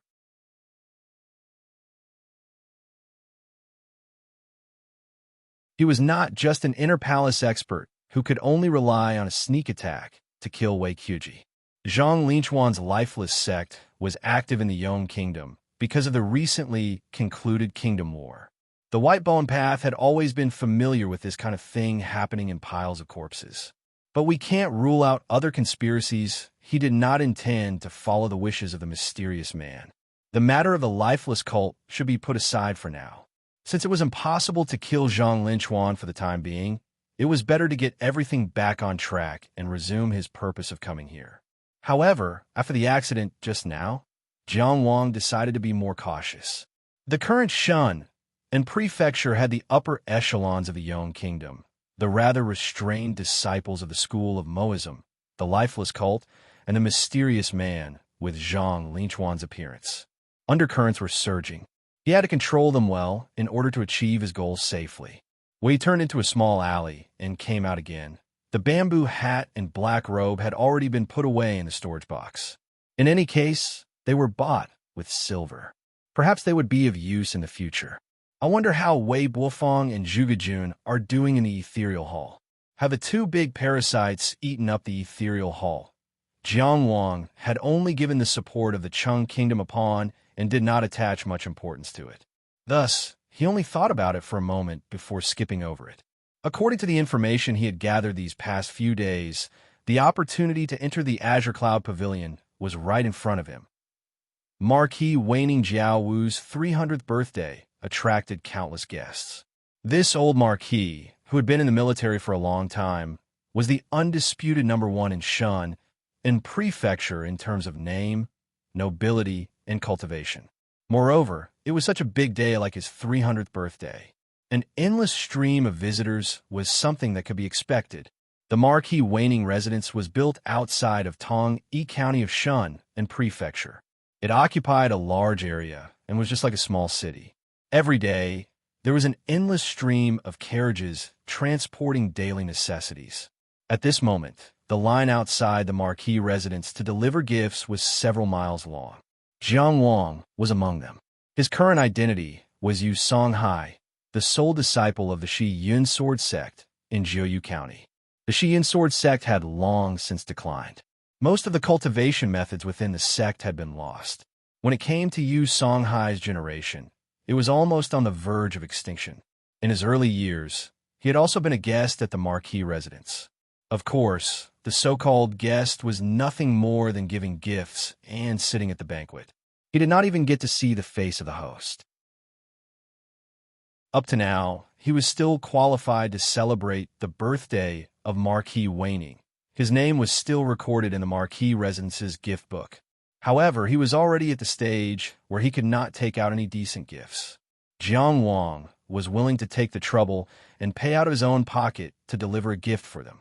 The real Yu Songhai was still imprisoned in a nameless cave. Jiang Wang used a sword manual from the Ethereal Hall to make a deal with him and borrow his identity for a while. In order to prevent him from jumping out and ruining things after taking the benefits, he had also taken some precautions. When the matter was completed, he would naturally be released. The sole disciple of the Shi Yun Sword sect, Yu Songhai, was a very suitable identity. This young cultivator was very hard-working in cultivation. After his only master died, he had been in seclusion all year round, bitterly cultivating in front of a few incomplete manuals. In other words, no one in the outside world knew him. Even in Jiuyu County, his name was only vaguely known, but not many people were familiar with him. Not to mention in the Marquis residence. If he shouted Yu Songhai, 10 out of 10 people probably wouldn't know him. The Azure Cloud Pavilion was in Wincy County, but Jiang Wang came all the way to the Marquis residence in Tong-Yi County. Of course, he did not go to the wrong place. Instead, it was because the Azure Cloud Pavilion would definitely come to the Marquis residence to celebrate the birthday. Compared to directly visiting the residence, starting contact at the Marquis residence was undoubtedly a less likely choice to make people wary. The long line moved with difficulty, but Jiang Wang had enough patience. He waited while silently transferring his Tao essence. The traces of being beaten on his face had already disappeared, but did not prevent him from continuing to try to understand how to use his Tao essence. The result might be in vain, but if he could gain something, it would be a great blessing. Sometimes success was a little bit of possibility struggling in endless futility. While he was silently experiencing it, the sound of an eagle's cry from afar shook the crowd. Those whispering voices suddenly stopped, but in the next moment, they suddenly boiled over. Jiang Wang followed the gaze of the crowd and looked up. He only saw a huge black eagle flying through the air. It was the size of 2 adults, and its claws were like hooks. Its wings spread out, casting a huge shadow. Every eagle feather was like a steel knife. And on the back of the huge eagle stood a barefoot man with a black iron mask on his face and a red copper square box on his back. He did not need to listen to the discussions of others. A name naturally appeared in Jiang Wang's mind. The genius of the Mo family, Mo Jingyu. He knew him earlier than these people.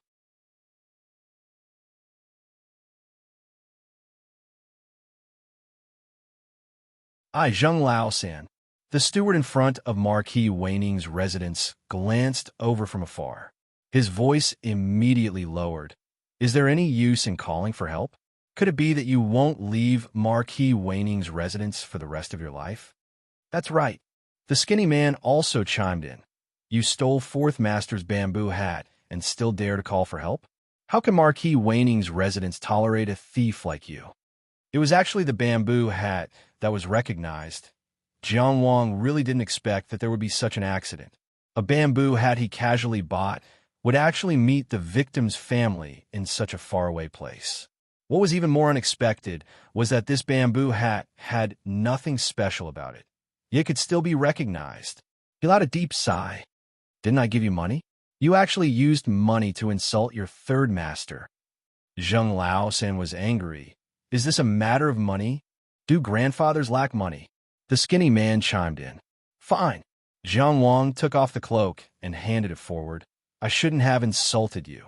I'll return the cloak to you, and you'll return the money to me. Zheng Lao-san was unable to restrain his anger, but unfortunately, he was afraid of disturbing the steward of the Marquis's residence. So he lowered his voice, greatly affecting his prestige. You said you'll take it back? You said you'll return it back? What do you take your third master for? Jiang Wang really didn't want to attract attention at this time, so he sighed. Then what do you want? Of course you have to compensate. The skinny man squeezed forward and said. Zheng Lao-san didn't speak, only shaking the steel knife in his hand. Jiang Wang looked at the fat and skinny men who didn't have good eyesight and couldn't help but sigh again. So it's not a matter of money, but a matter of not having enough money? Then tell me, how much do you want? 50 taels. The skinny man blurted out. Zheng Lao-san stepped on him with the heel of his foot and immediately changed his words. Isn't that insulting your fourth master? It's at least 80 taels. I'll give it to you. Jiang Wang said straightforwardly. After I give it to you, can you stop pestering me? It's not a matter of money. It's a matter of attitude. The fat man patted his chest. I, Zheng Lao-san, am a man of my word. The skinny man followed. I, Li Laosi, am also a man of my word. Jiang Wang directly took out 80 taels of silver and handed it to them. We're even. Zheng Laosan put it away, of course. He turned around and walked back, his fat body turning very nimbly. Li Laosi also eagerly followed. Jiang Wang shook his head, not taking this seriously. To a transcendent cultivator, this amount of money was really insignificant. Of course, more importantly, the Azure Cloud Pavilion's team had arrived. Chapter 758. Even though the Azure Cloud Pavilion was not as powerful as the Sky-Reaching Pavilion and did not seem to be of much scale in Jiang Wang's eyes, it was still one of the top sects in Shun and Prefecture and could not be mentioned in the same breath as the Kree Cloudsword sect. The Azure Cloud Pavilion had put in a lot of effort to celebrate Marquis Wei Ning's birthday this time. Just the burden of picking up gifts had formed a long line. At the head of the line was a short-bearded old man, around 60 years old. Beside him was a young man with a slightly sinister face. They seemed to have a close relationship, either master or disciple or father and son. The rest were servants and attendants, looking extremely ostentatious. That short-bearded old man naturally walked straight into the Marquis estate. A sect of their azure cloud pavilion's level naturally did not need to line up outside the Marquis estate. The steward of the Jiao family who had been standing guard outside the Marquis estate suddenly moved sideways and blocked in front. The short-bearded old man smiled and cupped his hands. "Brother Jiao, long time no see." That steward was expressionless. "What are you here for?" The short-bearded old man's smile froze, but he still answered reluctantly. "Feng Yu has come on behalf of the Azure Cloud Pavilion to celebrate the Marquis' birthday." The steward of the Marquis estate raised his chin at the long line outside the estate. "So many people have come to celebrate the Marquis' birthday and are all lining up. Why aren't you lining up?" "Brother Jiao." Feng Yu smiled and handed over a storage box under the cover of his body. "Has this phone offended you in any way? Please speak clearly." The steward of the Marquis estate took a step back, exposing the storage box to everyone's sight, saying coldly, "Our Marquis governs the family like he governs the army. Mr. Feng, what is the meaning of this?" The young man who had been silent all this time suddenly raised his head and glanced at him coldly. Being pressured by this sinister gaze, the steward of the Marquis estate, who did not have high cultivation, couldn't help but take a step back and then became furious. "What are you looking at?" Feng Yu turned around and slapped. "Lower your head. Close your eyes." The young man of the Azure Cloud Pavilion indeed closed his eyes and lowered his head. Only then did Feng Yu turn back, smiling apologetically at the steward of the Marquis estate. "The young man is not sensible. Please forgive him. We're going to line up over there, right?" The steward said coldly. "You can go back if you don't want to line." The Marquis Wei Ning's estate. Yes. Feng Yu was still smiling, not taking this bit of embarrassment seriously. Marquis Wei Ning's residence is not lacking, but Azure Cloud Pavilion's intentions cannot be ignored. He waved his hand behind him. "Bring them to line up." The young man who had just been slapped didn't say anything. He turned around and walked towards the back of the group. "I made a fool of myself in front of you." Feng Yu once again bowed towards the manager of the Marquis' estate before respectfully retreating. Jiang Wang took a few glances and then turned back, acting as if it had nothing to do with him. This malicious young man was obviously not very broad-minded. If he was seen as laughing at their Azure Cloud Pavilion, it would inevitably be bad for their future. However, he remembered these two people in his heart. As for the setback the Azure Cloud Pavilion faced in front of the Marquis Wei Ning estate, he had already expected it. Previously, he had killed Jiao Xiong and Mount Qiyun with a single sword strike. Coincidentally, his surname was also Jiao. It was said that Jiao Xiong, who had opened 3 manors and had yet to obtain a divine ability, could rank within the top 15 of the younger generation of the Yong Kingdom. Of course, this ranking might not be reliable, because the Azure Cloud Pavilion's Shi Yu was clearly stronger than Jiao Xiong, but he had never heard of a ranking. However, the stronger Qi Yu still had a curry favor with Jiao Xiong. From this, it could be seen that the Jiao family's influence in the Yong Kingdom was not ordinary. Jiang Wang easily found out Jiao Xiong's background. He just happened to be the grandson of the Marquis of Wei Ning. Only the Jiao family, overseen by the Marquis of Wei Ning, Jiao Wu, was worthy of the Azure Cloud Pavilion's efforts. Among Jiao Wu's many descendants, Jiao Xiong, who had opened 3 manors at a young age, was the most promising. However, he had died at Qiyanshan. The Marquis Wei Ning estate's dissatisfaction with the Azure Cloud Pavilion could be imagined. Of course, if an outsider like Jiang Wang could think of this, the people of the Azure Cloud Pavilion wouldn't be able to either. Perhaps Feng Yu had come in person to be humiliated, to let the Marquis of Wei Ning vent their anger and avoid paying an even more painful price in the future.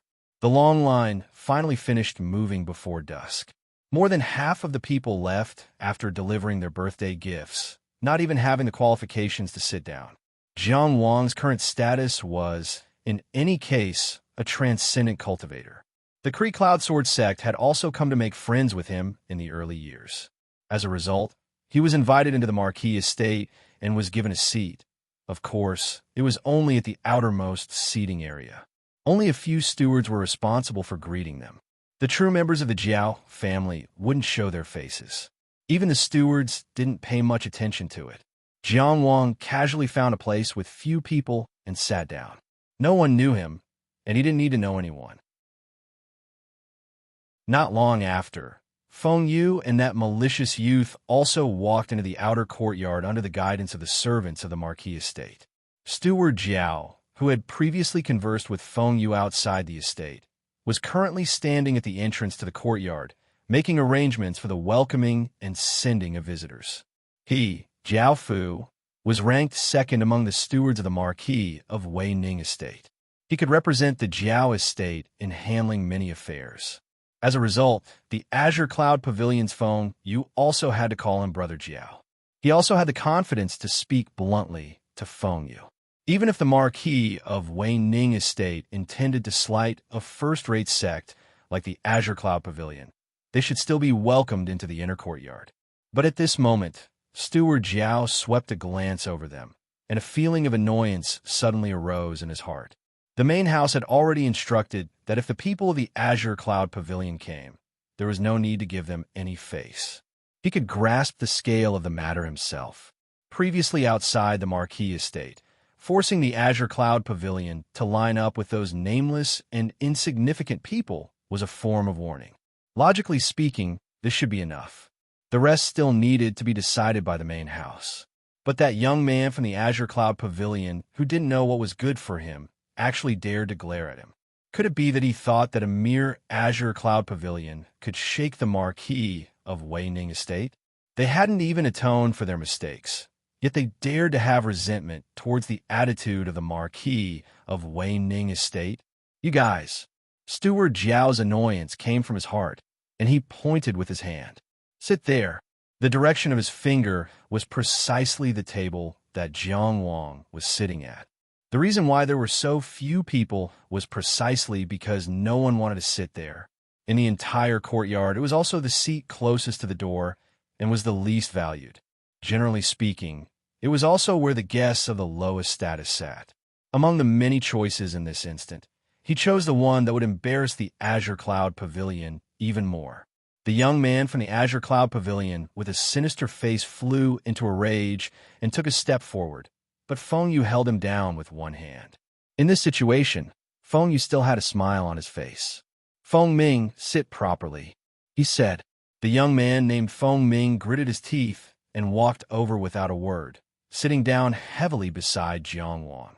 The round stool creaked from the weight of the burden, enough for one to feel his humiliation.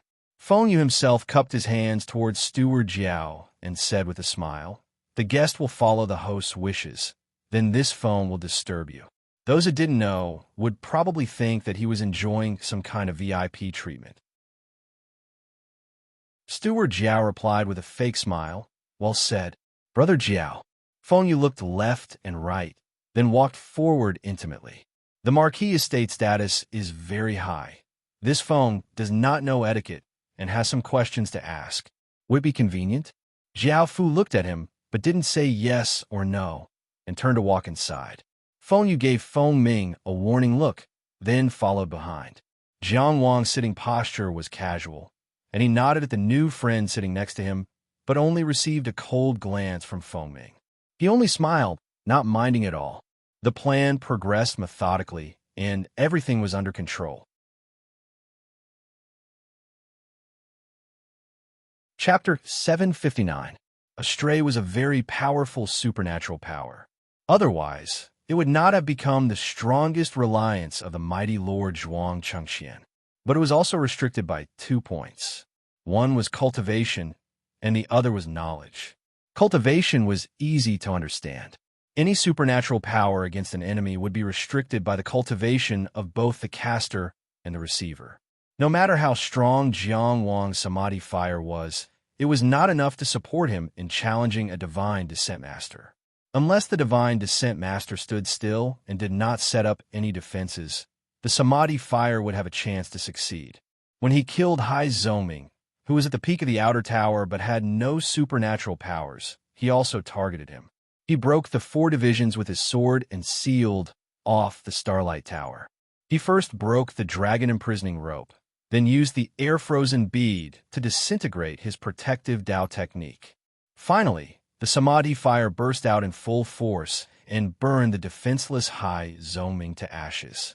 The stronger Jiang Wang's cultivation was, the weaker his opponent's cultivation was, the more he could influence his opponent to make a worse choice. And vice versa. The restriction of cultivation was so common. Thus, in essence, the real restriction of stray supernatural powers was only knowledge. Knowledge was consciousness, and seeing was knowledge. Distinguishing between reason and difficulty was knowledge. The use of the misguided path was to lead the opponent down the wrong path from the countless choices. And to lead the opponent to make a choice, there was a basic premise. It was to know the opponent's choice. Knowledge and seeing could also be extended to self-knowledge and seeing the enemy. It was one's knowledge of the world and understanding of the enemy. For example, in the streets of Wincy County, when he was searching for the hidden, mysterious person, Jiang Wang did not understand the oncoming green-skinned man, but his own knowledge allowed him to easily determine what choice the green-skinned man would make. It would be no more than left or right. If a 3-year-old child could make such a judgment, knowledge was not an obstacle. Thus, Jiang Wang used a stray to lead the green-skinned man to change his direction and let him bump into the scholar, thus causing a dispute, to create an accident where he could calmly observe the entire street. It was reasonable and natural. But this time, he knew very well where Jiao Xiong died. He knew the purpose of Feng Yu and Feng Ming's visit. He could also see the attitude of the Marquis, Wei Ning's residence from Steward Jiao's attitude. He did not need to understand Steward Jiao, but he could easily deduce what arrangements Steward Jiao would make for the seats of the visitors to the Azure Cloud Pavilion.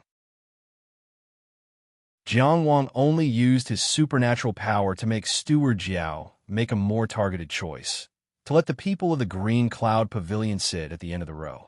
As long as he chose to sit here from the start, he would naturally be able to sit together with the people of the Azure Cloud Pavilion. No one could see the problem. In order to create an encounter with the cultivators of the Azure Cloud Pavilion, Jiang Wang had put in a lot of effort. Of course, he would not give up just because of Feng Ming's cold attitude. There were 2 lineages in the upper echelons of the Azure Cloud Pavilion. The 2 surnames Feng and Qi throughout history. The sect masters were either Qi or Feng. Because of Qi Yu's participation in the trip to Qi Yinshan, it led to Jiao Xiong's death. Therefore, when it came to mending the relationship, the higher-ups of the Qingyun Pavilion came with the surname Feng. Jiang Wang had already found out that the current leader of the Azure Cloud Pavilion was surnamed Qi and had reached the peak of the outer tower. Feng Yu was one of the 4 Zong Shou of the Azure Cloud Pavilion and had the right to succeed the position. The legacy of the sect leaders of the Azure Cloud Pavilion was like this. When the surname Qi was the sect leader, there would be 2 surnames Feng. One would be surnamed Qi and one would be an outsider. When the surname Feng was the sect leader, it was the same. For thousands of years, the 2 surnames Feng and Qi took turns to be the sect leader. One could say that this was an overly ideal system design. The goal was to ensure that the 2 surnames could take turns to be the sect leader. In reality, it was easy for problems to occur. That was because the strength of the Feng and Qi surnames could not always be balanced. When the strength was unbalanced, the stronger side would have to seek more power corresponding to their strength. However, the Azure Cloud Pavilion was passed down just like that. Until date, there were no problems. Maybe it was due to luck, or maybe there were more specific checks and balances internally. However, as an outsider, Jiang Wang had no way to know. However, the system problems of the Azure Cloud Pavilion were not something that Jiang Wang needed to worry about. He only needed to know that this Feng Ming was the son of Zong Shou of the Azure Cloud Pavilion, and his position in the Azure Cloud Pavilion was not bad. Compared to Feng Yu, who was slapped on the left side of his face, although this treacherous teen was a little shrewd, he was obviously easier to deal with. If he wanted to find the Azure Cloud Pavilion, he needed to start with this person. Jiang Wang sighed softly, looking like he didn't care, but he also revealed some true emotions. I see that you look extraordinary, so you don't need to follow me. Waning Lord's manor has a high status, but you don't need to treat an esteemed guest badly. His words hit the nail on the head. Feng Ming gritted his teeth, but he didn't scold out, squeezing out. After all, it is the Lord's manner. If I can't get used to it, then I'll just get used to it. When my master was still here, he didn't need to sit here even if he came. Jiang Wang smiled bitterly. The world is cold, and I am used to it. However, seeing that you are so talented, and yet you are being bullied, I can't help but feel a little emotional. Feng Ming finally looked at him, probably because they were in the same boat, and he didn't lack the upbringing of a disciple of a large sect. He asked, "Brother, what sect do you come from?" "Just a nameless sect that has long since declined." Jiang Wang's expression was bitter. "The Kree Cloud Sword sect, I think it is difficult for you to enter the Tianjiao." Cheng Gengsheng was an expert at acting. He had been influenced by him for a long time, and Zhuang Chengxian had personally demonstrated to him what it meant to deceive gods and deceive ghosts. Although his current emotional performance was definitely not as natural as Zhuang Chengxian's, it wasn't too much of a problem to fool the disinterested Feng Ming. Feng Ming had indeed never heard of the Kree Cloud Sword sect, but he still comforted, "I've heard of it, and it was once very famous." "Brother, you don't need to be discouraged. You are still so young. You should know that it is better to bully an old man than a poor youth." Towards the end, he gritted his teeth, thinking of the waning Lord's Manor's disrespectful treatment.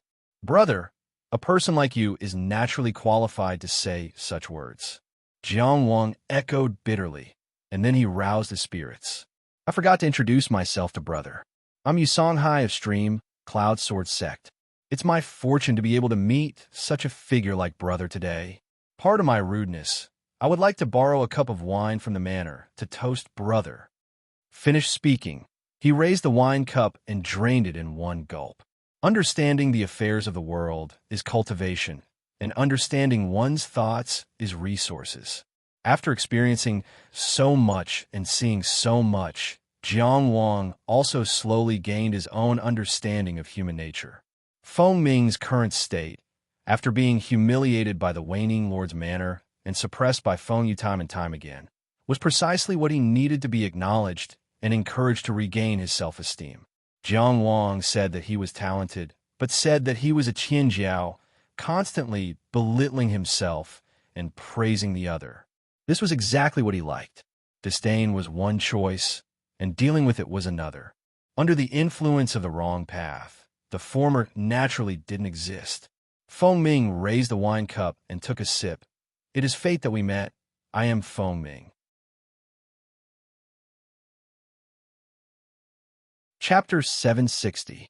When Feng Yu returned, Feng Ming and Jiang Wang had already drunk a lot. The atmosphere was warm, and they chatted happily. Of course, Feng Ming couldn't really open his heart to Jiang Wang in such a short period of time.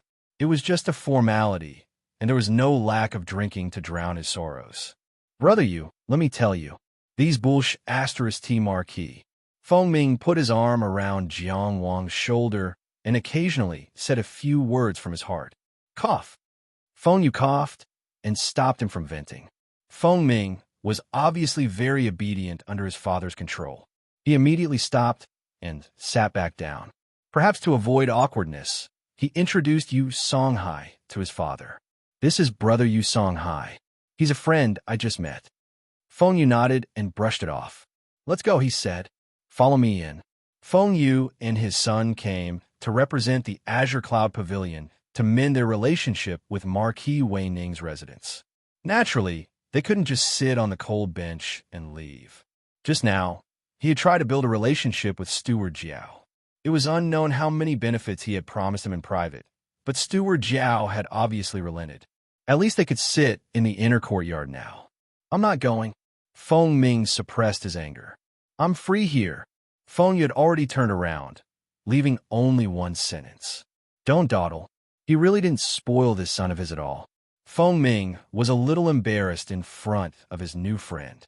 He wanted to sit still, but he was afraid of his father's prestige in the past. Jiang Wang said very sensibly, "Brother Feng, since the people of the Marquis' residence have admitted that they neglected you, inviting you in now is to express their apology. What they did was wrong, but you're still young and ambitious. Why bother with them?" Feng Ming dawdled for a moment, then said, "Brother Yu is right. After all, we are friends of the same generation. I can't be too impulsive." As he spoke, he got up and chased after Feng Yu. After a few steps, he suddenly thought of something and stopped. He turned around and waved at Jiang Wang. "Brother Yu, come too."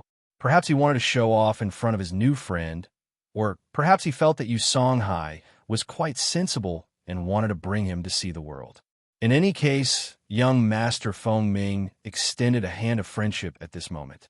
With Feng Yu present, Jiang Wang did not use the astray path divine ability. He had not expected such a development at all.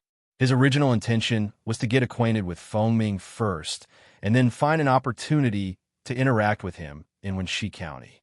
The Kree Cloud Sword sect was in decline, and the only disciple in the sect was in a difficult situation, so he had no choice but to go to Wenxi County, where he had stayed for a period of time, to develop. Then, he happened to meet an acquaintance in the Marquis Wei Ning's mansion. Jiang Wang had already written this script, but fate had arranged for a better unfolding. Jiang Wang naturally wanted to follow, but he only shook his head and said, "The Marquis's estate only invited you two to enter. How can I follow? Wouldn't that make things difficult for Brother Feng?" If he had simply refused, Feng Ming might not have said anything more. However, when he mentioned the Marquis's mansion and said that it would make things difficult for Feng Ming insisted that he see the world. What's there to be troubled about? Don't my Azure Cloud Pavilion have this bit of face? Feng Ming said unhappily, "If you believe in my strength, then come." This. Jiang Wang stood up with a troubled expression. When he saw that Feng Yu, who was walking in front, had no reaction, he followed and said, "Fine, I feel like old friends with Brother Feng at first sight. I don't care about being disliked. Wherever Brother Feng says to go, I will go." Feng Yu indeed did not mind. First of all, those who came to participate in the Marquis Wei Ning's birthday banquet, regardless of their background, generally had a clean background. Secondly, although he was strict with his son, he did not want to embarrass him time and time again. Moreover, bringing someone into the inner courtyard for the banquet was really a small matter that did not affect the big picture. He would just treat it as bringing a follower. Lastly, it was Jiang Wang's persuasion to Feng Ming earlier. Not only did he give Feng Ming respect, but he also made him listen to him. Feng Yu approved of this point. He was much better than his son's followers in Wenxi County. Moreover, if he continued to observe and performed well, it was not impossible for his son to accept a follower back home.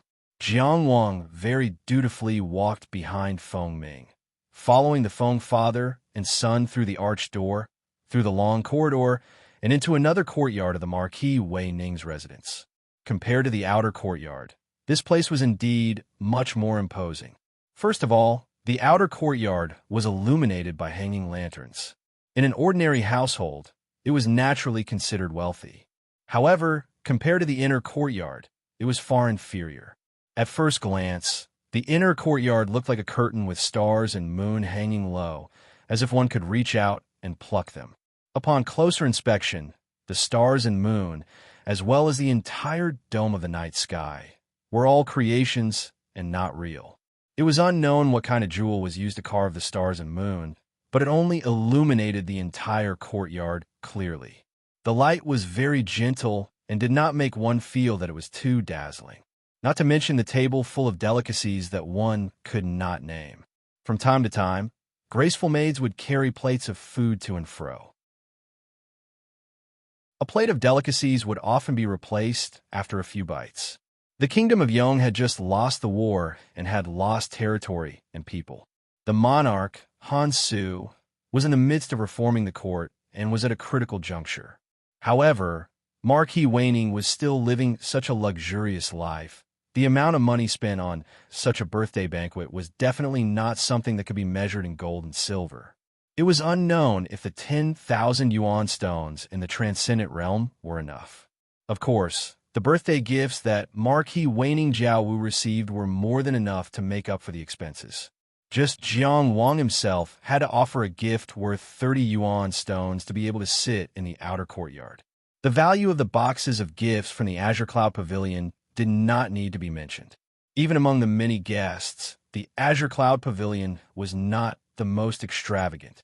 From this, one could see the power and influence of Marquis Waning Jiao Wu in the Kingdom of Yong. A divine descent expert cultivation would not decline even in death, and they would still be at their peak at 300 years old. Those who wanted to curry favor with Marquis Waning's household would have to wait for 100 years. It was worth mentioning that Feng Ming's plan to show off in front of his new little brother fell through. Although Feng Yu had convinced Steward Jiao with benefits and was able to enter the inner courtyard, he was still not valued. They were arranged to sit in the most remote corner of the courtyard by the door. Jiang Wang followed them from one door to another. This made Feng Ming feel very embarrassed, and he did not want to speak for a while. He could only sullenly drink a few cups of wine. Feng Yu, on the other hand, was full of smiles and even greeted the few people seated with him. However, the other party clearly knew of Marquis Waning's attitude towards the Azure Cloud Pavilion, and they all appeared very cold. Jiang Wang obediently accompanied Feng Ming to drink and did not want to get into trouble at this time. However, when he occasionally lifted the pot to pour wine for Feng Ming, his gaze would sweep across the courtyard. This courtyard was very spacious, and there was no need to talk about its luxurious style. The old man at the big table in the middle of the courtyard was probably Marquis Waning Jiao Wu. He was different from what one imagined. He was not tall and mighty, and his figure was even a little thin and small. However, when he sat there, he had an aura that no one could ignore. Sitting beside him was Mo Jingyu. The black iron mask was still covering his face. When he drank, it would naturally flow open, and the steel-like material actually flowed back and forth like flowing water. It looked very magical. A person like Mo Jingyu would be treated as a guest of honor no matter where he was. Even Marquis Waning, who stood at the highest level of the Yong Kingdom, chatted and laughed with him. That mysterious person wearing Zhang Linchuan's face had said that one's gaze also had weight. Jiang Wang had always been someone who learned his lesson. Therefore, he only took a glance before retracting his gaze. He clinked his cup with Feng Ming's and raised his head to drink. Today, Mo Jingyu was not unreachable.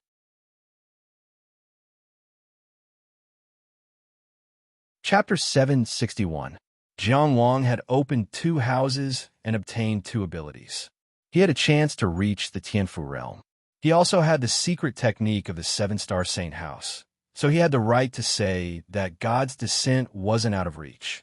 At this moment, Feng Ming didn't know what his new follower was thinking or looking at. In Wenxi County, who knew how many such followers were trying to suck up to him? He actually didn't care. He hated the humiliation he suffered in the waning manner, but he also knew that he didn't have the right to vent his anger, which was why he could only drink cup after cup. Feng Yu didn't care about him, still smiling as he spoke warmly to everyone. How could he smile so brightly? Jiang Wang, who was silently drinking with Feng Ming, suddenly realized one thing. All the cold treatment Zhong Shou received at the birthday banquet would be noticed by the waning Marquis. If Feng Yu came to mend their relationship, then any bit of anger he suffered wouldn't be for nothing.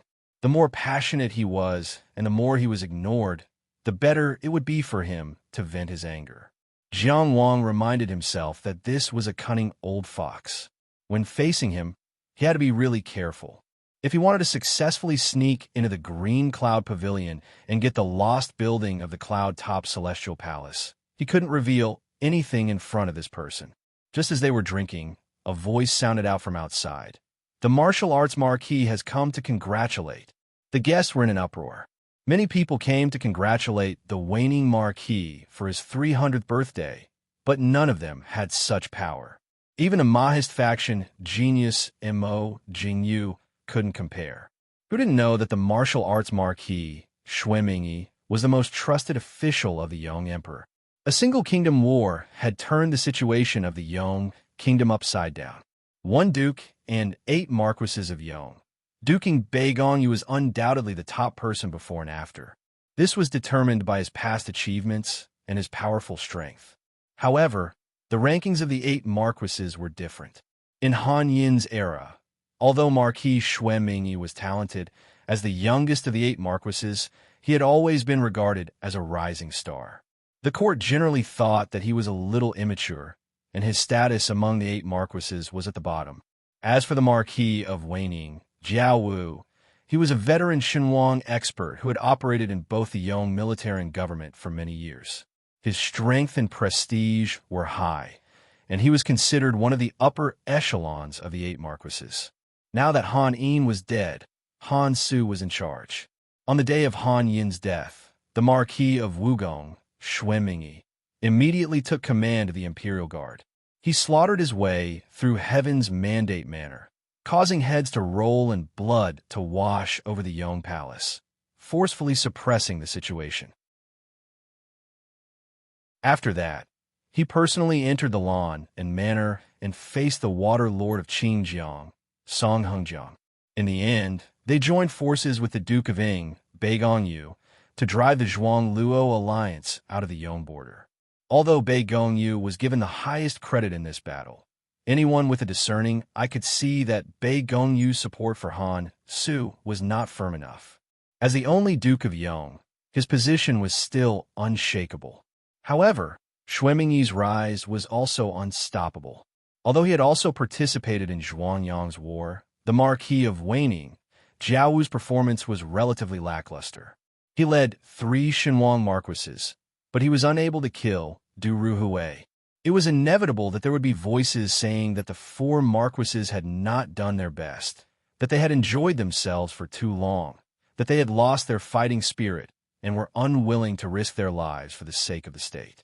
As the saying went, the Marquis of Wugong.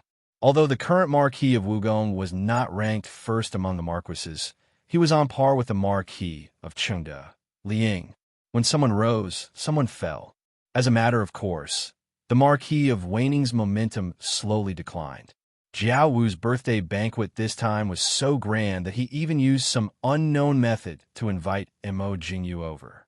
There was a reason why he wanted to restore his prestige. This kind of change in the rankings of influence was not obvious, but it was clearly displayed in various aspects and was known to everyone. For example, when the Marquis of Weining was 200 years old, the Yong Emperor had personally come to congratulate him. This time, for the Marquis of Weining's 300 years old, he only had an internal official deliver a gift. For example, at this moment, the servant had only announced Xue Mingyi's name. The guests who had come to celebrate the Marquis of Weining's birthday all stood up to welcome him. No one dared to sit still. Before the Marquis of Weining said anything, there were already people who could not wait and went out to welcome him. Even Feng Ming, who harbored resentment and wanted to get drunk, hurriedly stood up. It could be seen that he was not truly drunk and was still sober. Jiang Wang stood up with the crowd and stole a glance at the Marquis of Weining. There was no change in his expression, but the fact that there was no change in his expression was enough to explain the problem. In the entire luxurious courtyard, the only people who remained seated were the Marquis of Weining, Jiao Wu, and Mo Jingyu, who was beside him. The Marquis of Weining was the master and was of a higher status. Naturally, he could not move. Regardless of whether Mo Jingyu was backed by the Mahis sect or the state of Qin, he did not need to give the Marquis of Wugong too much face. Of course, his sitting still was a way of expressing his position.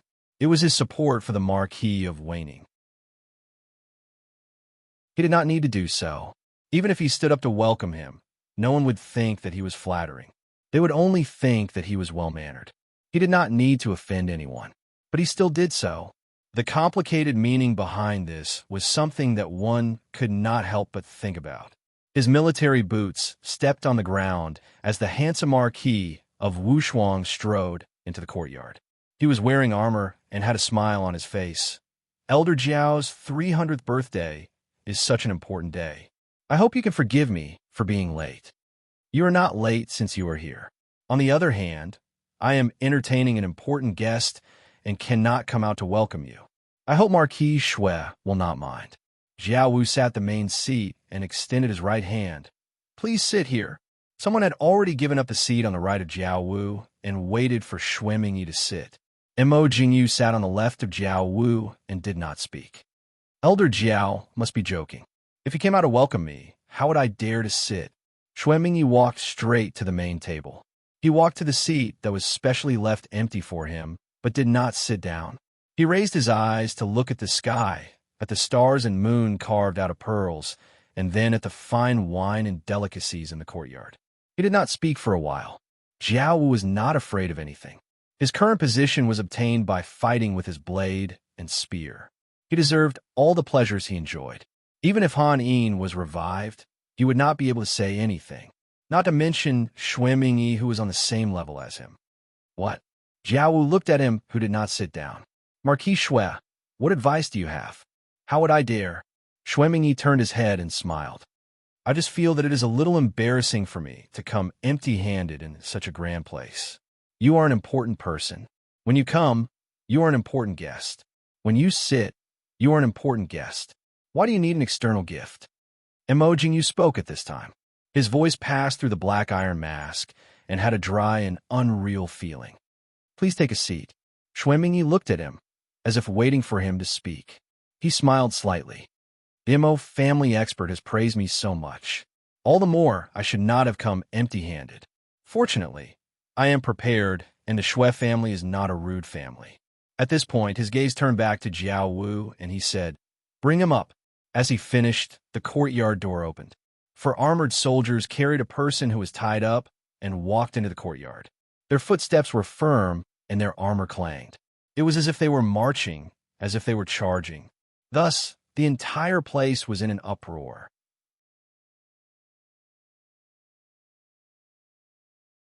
Chapter 762. Jiao Wu's expression darkened. Marquis of Martial Arts, what is the meaning of this? The fact that he didn't curse out loud on the spot could be considered his self-restraint. On his 300th birthday, in front of a banquet full of guests, having his subordinates tie up a person and send him inside wasn't just rude. It was an undisguised provocation. Elder Jiao, please don't get angry. Xuemingyi remained standing there, neither hurried nor slow. There is no harm in seeing if my gift is appropriate. No one dared to block their way. For soldiers held the so-called gift and walked with resounding steps to the main table. Jiang Wang didn't expect to see such a grand show at the birthday banquet he attended to get close to the Azure Cloud Pavilion. The treacherous waves of the Yong Revolution seemed to be reflected in this birthday banquet. Like all the other guests, he curiously glanced over and saw that the person bound was a middle-aged scholar with slightly frosty hair. There were traces of blood on his body. It was obvious that he had been tortured. As for more specific information, he couldn't analyze it. The soldiers stood still and put down the middle-aged scholar. The man had probably been severely tortured. He couldn't stand steadily and slid down. It was the 2 soldiers in the back row who each extended a hand to prop him up. Jiao Wu glanced at the man before turning back to Xuemingyi. This marquis doesn't recognize this person. If he has committed a crime, he should be handed over to a judge. If he is rude to you, you can beat him to death on the spot. However, I don't know why you brought him to this marquis birthday banquet. The Marquis of Wei Ning obtained his peace through prestige. Once the Marquis of Wei Ning became angry, his accumulated prestige over the years was like a landslide or a tsunami. The onlookers felt their hearts grow heavy, almost unable to breathe. However, Xuemingyi remained calm and unruffled. Elder Jiao, please listen to my explanation. He responded with a smile, speaking frankly and with assurance. Elder Jiao is a pillar of a nation. You are of virtue and prestige and have enjoyed a great deal of grace and honor. The deceased Emperor Emeritus and the current Emperor Emeritus both have great trust in you. Jewels and treasures adorn your esteemed residence. Mountains of gold and silver can't add a single bit of splendor to you. This Xue has thought about it, but I don't know what gift to give. Coincidentally, the general under my command captured this person in Shun, in Prefecture. He slowly left his seat and walked in front of the dispirited middle-aged scholar. He casually grabbed his hair and raised his head so that Jiao Wu could clearly see his face. This person is a spy from the Reef Kingdom. He has infiltrated my Yong and is plotting against us. Come to think of it, what other congratulatory gift could make Elder Jiao truly happy? Only my state of Yong has been able to last a long period of peace and stability. The foreign tribes are docile, the four barbarians are subdued, and the conspiracies and machinations of other states are eradicated without a trace. Xuemingyi looked at Jiao Wu. Elder Jiao, don't you agree? Everyone was silent. A spy was not a big deal. But the identity of this spy was too sensitive. Everyone knew that Jiao Wu's father was a general of the Reef Nation. During the reign of Emperor Yongming, Jiao Wu's father was captured by Han Zhou during a battle between the two armies. Afterwards, he submitted to the state of Yong. At that time, people were suspicious, but Han Zhou believed it and entrusted him with an important task. As expected, he was loyal to his duty and never had any ambition in his life. In Jiao Wu's generation, he was conferred the title of Marquis through his meritorious service, rising to the highest echelons of the Yong kingdom. The Jiao family had fought hard for the state of Yong for several generations, and their loyalty should not be doubted. However, the name of the Reef Nation appearing at this time and place was too sensitive. The war between Zhuangyong and the state of Yong was soul-stirring. At one point, Yong was in danger of being destroyed. Apart from Zhuangyong's main battlefield, the Luo state also sent out troops and allied with the Qingjiang water tribe to attack the Lan River. The Jing country's Red Horse Guards went down south and sent their troops to Jinggan Prefecture. It could be said that a pack of wolves surrounded them, wanting to divide and devour them. Although only the Jing and Luo states sent out troops, they were not the only ones who were tempted. Yong's current territory was also won through battle after battle. It was the territory established during the reign of Emperor Yongming and Han Zhou. The surrounding countries were also not what they were now. The map of the various countries had changed many times. During this time, how many were destroyed and how many were invaded? The Reef Nation was one of the countries that was directly beaten to a pulp. Now, its land was barren and its population was few, and its court was barely maintained. After the war that year, it still had not recovered. Jiao Wu's father also submitted at that time. Jiang Wang did not know the inside story. His understanding of Yong had not reached that level. He did not know why all the guests were silent when the Reef Nation spies were mentioned. However, it did not stop him from thinking that Jiao Wu might have some relationship with the Reef Nation. He silently stood behind Feng Ming, trying not to attract anyone's attention. To the people of Yong present, the war that had just passed was a pain that they could not forget in a short period of time. Xuemingyi had sent the Reef spy to Marquis Wei Ning's residence and emphasized that the spy was captured in Shun and Prefecture. This was a clear indication that the Reef country was also on the verge of making a move during that war. They had even begun to make contact with Jiao Wu. In the entire country, how many people were in a situation similar to Marquis Wei Ning's, Jiao Wu's? Those who knew, those who did not know, whether in the light or in the dark, the huge shadow had already been here. If not for Han Su turning the tide and leading the Mahis sect to stop the war, the consequences would be unimaginable. Many guests looked at Jiao Wu with strange gazes. Clap, clap, clap. Jiao Wu clapped his hands, and the applause was crisp and loud. Marquis Shui's words are simple and righteous. They are to my liking. As he spoke, he clapped his hands and stood up. He was not tall, but thin and small.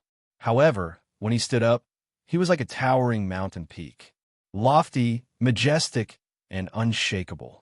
He left his seat and walked towards Xuemingyi. He was obviously shorter than Xuemingyi, but he was like a beast that had just woken up and was walking toward its prey. The Marquis of Wugong, Xuemingyi, was obviously not food. Therefore, he raised his eyebrows and his aura rose.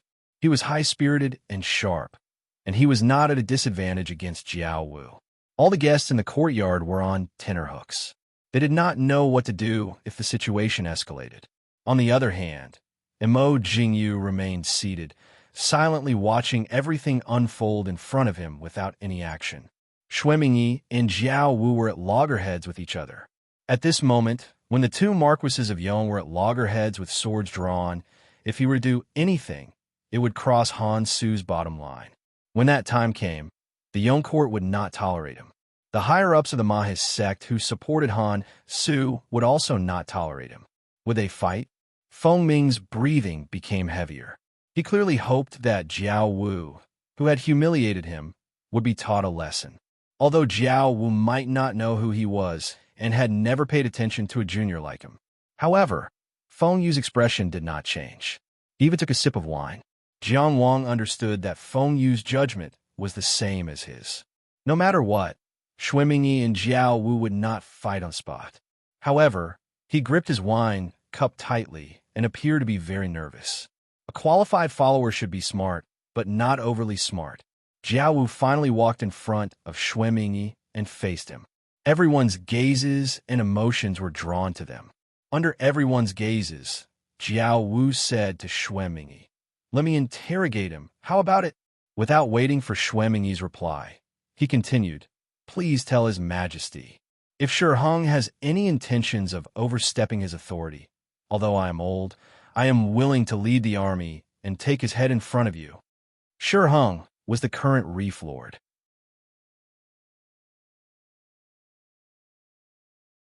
Chapter 763. Marquis Waning. Jiao Wu's declaration was fierce and loyal. Once these words were spoken, the entire Reef Kingdom would view him as their enemy, because he had the intention to destroy the Reef Kingdom. Xue Mingyi did not continue to be aggressive. Instead, he loosened his grip and stepped to the side. "This is my birthday gift. Elder Jiao, feel free to ask." Jiang Wang then understood that Xue Mingyi's visit was only to beat down Han Su's will and not to force Jiao Wu to rebel. There were two possibilities for this beating. Perhaps Jiao Wu was truly moved by the Reef Kingdom's suggestion. If Yong was destroyed, he, Marquis Waning, could gather his army and cut off a few pieces of fat meat to become the king of the Reef Kingdom. But it could also be because of Mo Jingyu. The benefits of Han Su bringing Moism into the fold were obvious. Yong's rapid stabilization of the situation and the reform of the court were proof. But the hidden dangers were also slowly emerging. To put it bluntly, whether Yong came before Moism or Moism came before Yong, this was a long-term struggle. If it were before, he might not have been able to think so clearly. But after experiencing so much and seeing so much, he could slowly understand what he couldn't understand before. He thought of Mo Jingyu in his heart, but he never looked at Mo Jingyu on the surface. Jiang Wang concealed himself well. At the same time, he thought about how everything he saw and heard today would affect his plan and how it could help him. Jiao Wu stood in front of the middle-aged scholar and looked at him. "Who are you? What is your name? What is your current position? Who ordered you to come to Shan in prefecture? What is your purpose?" The middle-aged scholar was tortured to the point of being at his last gasp. His entire body weight rested on the hands of the soldiers holding him down. But at this moment, he suddenly raised his head with an unknown strength. He looked directly at Jiao Wu, using his blood-stained eyes to stare fiercely at Jiao Wu. "Bah!" He spat out a mouthful of saliva. The saliva and blood fell as soon as it left his mouth, landing weakly on his own clothes. He was still far away from Jiao Wu. Jiao Wu was expressionless as he watched him struggle. Like a towering tree, he stared at something that wanted to shake it. Two soldiers held the middle-aged scholar firmly. He could not move much, and his voice was hoarse. Jiao Wu, but he had already used all his strength to roar and curse. After the renegade, there will still be renegades. His chest rose and fell violently, as if he was blowing wind. That was a clear proof that he could only squeeze out a little bit of power by doing everything he could. The Jiao family has been blessed by the emperor and has been a minister for generations. Your father was a general of the Reef Nation, in charge of the Reef Nation soldiers. Yet he killed the people of the Reef Nation and defeated the enemies of the Reef Nation. Betraying one's master for glory, truly dishonorable. Betraying one's country and betraying one's righteousness, in vain. As for you, you have the blood of the Reef Nation flowing in your veins, and you have the ancestors of the Reef Nation, yet you forget your ancestors and talk nonsense about the destruction of the Reef Nation. Do you really think the heavens have no eyes, and there is no retribution? That person cursed with a hoarse voice. His appearance was like that of an evil spirit, and his appearance was extremely mournful. As a spy, loyalty was the most important thing. The middle-aged scholar's loyalty to the reef country was unquestionable. He was cursing to his heart's content for two reasons. Firstly, he wanted to die. Secondly, he wanted to tarnish the Jiao family's name. Mo Jingyu from the Mo clan and Shuimingyi from the martial arts Marquis were present. Marquis Waning Jiao Wu was still expressionless. He only said slowly, "In today's era of great strife, the world competes. The monarch chooses his subjects, and the subjects choose their monarch." His voice was not loud, but everyone present could hear him clearly. "You say that the Jiao family is indebted to the Reef Nation's monarch. Don't you remember who my grandfather and great-grandfather died for? My father was a general of the Reef Nation. When did he fail in his duty? Back then, he commanded the Reef Nation's army and fought against the Ming Emperor. At one point, he invaded the Yong territory. Who was it that was afraid of a meritorious official? And the army provisions did not arrive for 3 days. Who was it that cowered at the last moment, causing the army to collapse? Who was it that refused to provide assistance, causing my father to be trapped in an isolated city? I don't need to say these things. I have already forgotten. But history is like iron. Can you forget? Those brave souls who died innocently. Can you forget? My Jiao family only remembers who was it that let bygones be bygones. Who was it that gave him a high position, a generous salary, sincerity, and trust in the army? Who was it that entered my father's isolated city alone after he was surrounded for 3 months and offered his heart to surrender? When my father died, he was a young official. When I die, I should be the same. Since you won't say who you are, I don't want to know. I only have one thing to say to you. The Shi family does not deserve to rule the country. Today, you dare to sow discord. Wait for Shi Hung on the road to the Yellow Springs. This was an oath to destroy the country. From now on, he and the Reef Nation would be irreconcilable. In his future political career, he would spare no effort to push for the destruction of the Reef Nation. At this point, Jiao Wu flicked his sleeves and returned to his seat. He looked around and raised his hands. Sing again, dance again. The birthday banquet continues. As for the Marquis of Wugong, please do as you please. At this point, Marquis Jiao Wu's attitude was very clear. The Marquis of Wugong did this at his birthday banquet. He was extremely angry, furious, and hateful. He did not hesitate to push for the destruction of the Reef Nation to prove that he had no collusion with the Reef Nation. It was just a one-sided conspiracy of the Reef Nation. As for what the Marquis of Wugong would say when he returned and what Han Su would do, as he said, "Please do as you please." As he said, "In today's era of great strife, the world competes. The monarch chooses his subjects, and the subjects also choose their monarch." He was talking about his father and the Shi family of the Reef Nation. How could it not be him and Han Su? If Han Su believed him, he would be used by him. If Han Su did not believe him, he would join another sect. This treacherous thief, slandering the loyal and upright, truly angering this marquis, and chilling the hearts of the spectators. Shuimingyi reached out and grabbed the middle-aged scholar's hair. With a gentle lift, the entire head was lifted up. Not a single drop of blood spilled out. The headless corpse was still being carried by the armored soldiers and propped up there. He respectfully held the head with both hands and said to Jiao Wu, "With this thief's head, I congratulate the Marquis of Wugong Jiao Wu." Jiang Wang's heart gave birth to a kind of understanding. At this moment, he could see some of the truth. This matter should be over just like that.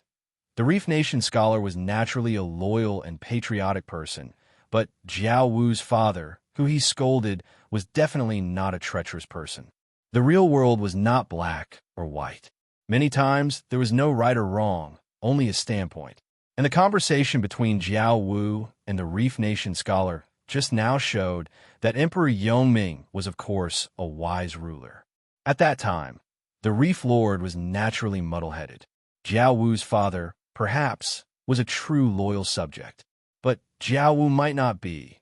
As Jiao Wu said, the Jiao family remembered, was grateful, and was loyal to the Yong Lord. But that Yong Lord should be Emperor Yongming. Since the Jiao family had always remembered this kindness, when Han Su usurped the throne and massacred Han Zhou's bloodline, where was the Jiao family? Many things could not be explained clearly, and if the veil was pulled off rashly, it would be shocking. But this was not important. What Xuemingyi, or perhaps Han Su behind him, wanted was Jiao Wu's public declaration today. Whether it was to pacify the people or to warn some people within the Ma's sect, Han Su's goal should have been achieved.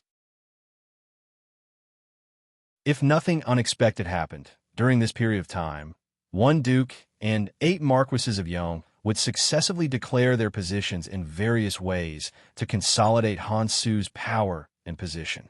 The entire Yong kingdom would have a unified voice. They kept talking about new policies, but what exactly was Han Su's real big move? Jiang Wang realized that he seemed to have witnessed a certain historical moment in Yong kingdom by chance. But the vast majority of people living in this historical moment were ignorant. At the center of everyone's attention, Jiao Wu, who sat alone in the main seat, waved his hand and very casually said, "Pack up this birthday gift and send it to the Reef Realm with me."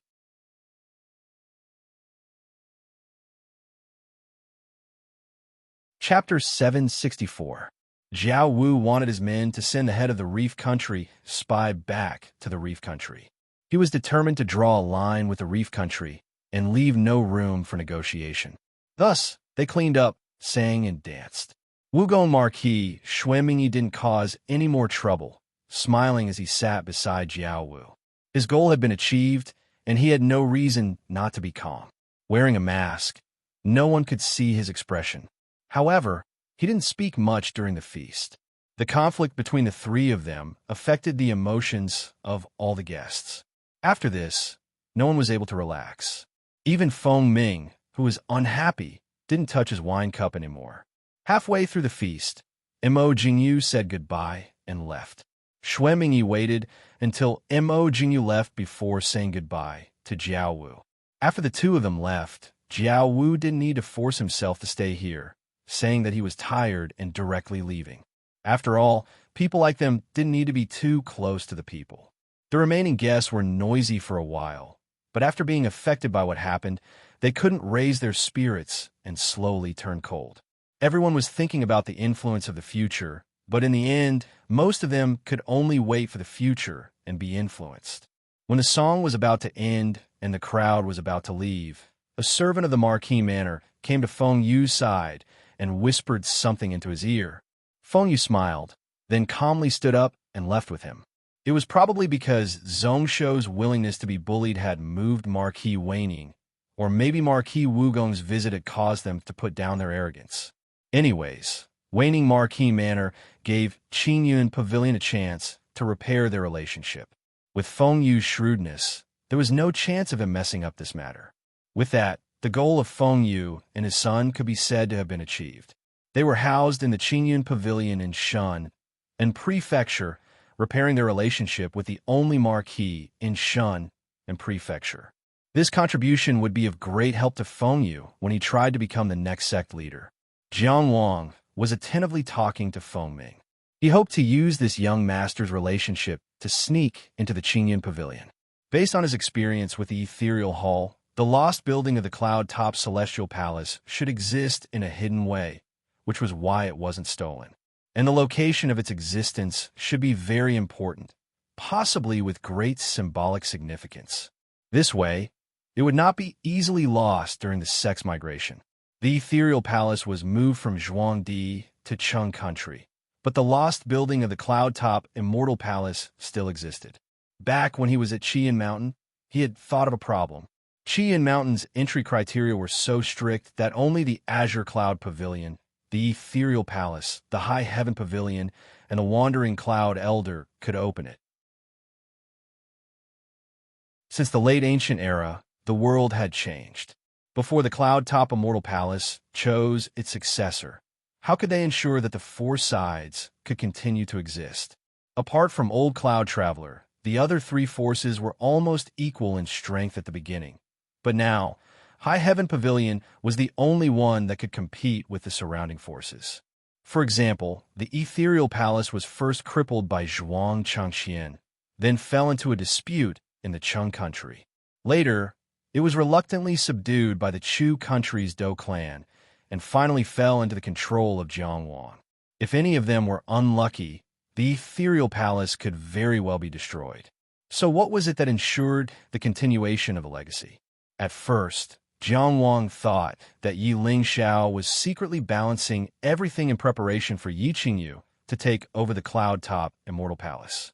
As for the years before Yi Lingxiao, it could also be understood that the four sides had some kind of ancient tacit understanding. Whoever was stronger would have to shoulder the responsibility of maintaining the legacy. But after Yi Qingyu sent the Cloud Pavilion, this guess was overturned. If Yi Lingxiao was balancing everything, then the Ethereal Palace, the Azure Cloud Pavilion, and the other lost buildings should all be in his hands. Why didn't he go all the way and just give them all to Jiangwang? Jiangwang concluded that there was another way to ensure the legacy of the Cloud-top Immortal Palace, but with his current knowledge, he could not accurately deduce. Yi Lingxiao had once reminded him that the Cloud-top Immortal Palace was his fortune, but it might not be his fortune. So the question of the legacy of the Cloud-top Immortal Palace was very important, but limited by his knowledge, he could not find the answer. He could only put it aside for the time being. Returning to the matter of the Azure Cloud Pavilion, as long as he sneaked in the mountain gate, relying on the connection between the Cloud-top Immortal Palace and the Lost Buildings, it was very likely that he could silently take away the Lost Buildings. Just like when he took away the Ethereal Palace, he did not alert anyone else. Thus, he had to maintain the relationship that he had painstakingly built with Feng Ming. Feng Ming did not drink at this time, but after his father was invited into the inner room by Marquis Wei Ning, he became talkative again. Combining the information that he had heard in Wincy County and today's contact, Jiangwang had a preliminary judgment of Feng Ming. He was shrewd, vicious, and had a strong self-esteem. At the same time, he had the common problem of a rich young master, which was that he could not be bullied. Feng Yu brought him to Marquis Wei Ning's residence, this time not only to gild him with gold, but also to temper his temper. Listening to Feng Ming's awe-inspiring stories, he occasionally agreed. Just at this time, a relaxed feedback came from the Tongtian Palace. Jiangwang split a part of his consciousness and entered the Tongtian Palace, only to see wisps of green smoke dissipating. That was the last trace of the Netherworld candle. After Zhuang Chengxian died, the Netherworld candle was left behind in the Tongtian Palace. Even though he knew that this was a rare treasure, Jiangwang did not want to get involved with it. After experiencing the battle between Zhuang Chengxian and the White Bone God, he now paid enough attention to the gods of the Netherworld. He did not think that he could win a peace. When faced with a bad plan, avoiding it was the best way. At the same time, he did not want to casually throw the Netherworld candle anywhere. Firstly, he was afraid that it would be a hindrance to the people who picked it up. Secondly, the pressure that Zhuang Chengxian gave him was too strong. He was very worried that there was something left behind in the Netherworld candle. Thus, he chose to directly move the Abhijna seed and use the true Samadhi fire to melt the Netherworld candle.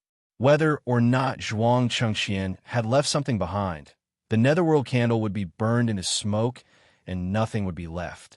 But the Netherworld candle's tenacity was beyond imagination. The true Samadhi fire burned continuously, but it was only today that it was considered a success. The Netherworld candle was completely burned into smoke. At this moment, many mysterious white bone secret arts flowed through his mind, just like when he first lit the Netherworld candle. Jiangwang resisted the instinct to learn and only silently memorized them. No matter how strong and wonderful these secret arts were, he would definitely not learn or use them. But this did not stop him from memorizing them and contributing them to the Great Illusionary Land's DAO development platform. If there were any problems with these secret arts, let the White Bone God and the Great Illusionary Land deal with it. Brother Yu, what do you plan to do after this? Perhaps because they were chatting happily, Feng Ming suddenly asked. Good things kept happening. The hidden danger of the netherworld candle being completely eliminated was a joy. He was just thinking about how to change the topic to this when he heard Feng Ming speak first. This was another joy. Everything was going smoothly. Jiang Wang temporarily put aside his gains and sighed.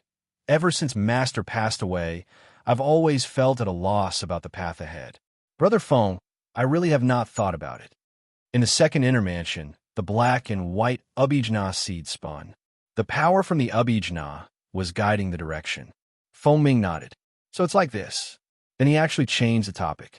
Back then, when I was traveling in Lawn and Manor, Jiang Wang was stunned. He realized that he had been too confident. It was not that his power was not enough to influence Feng Ming.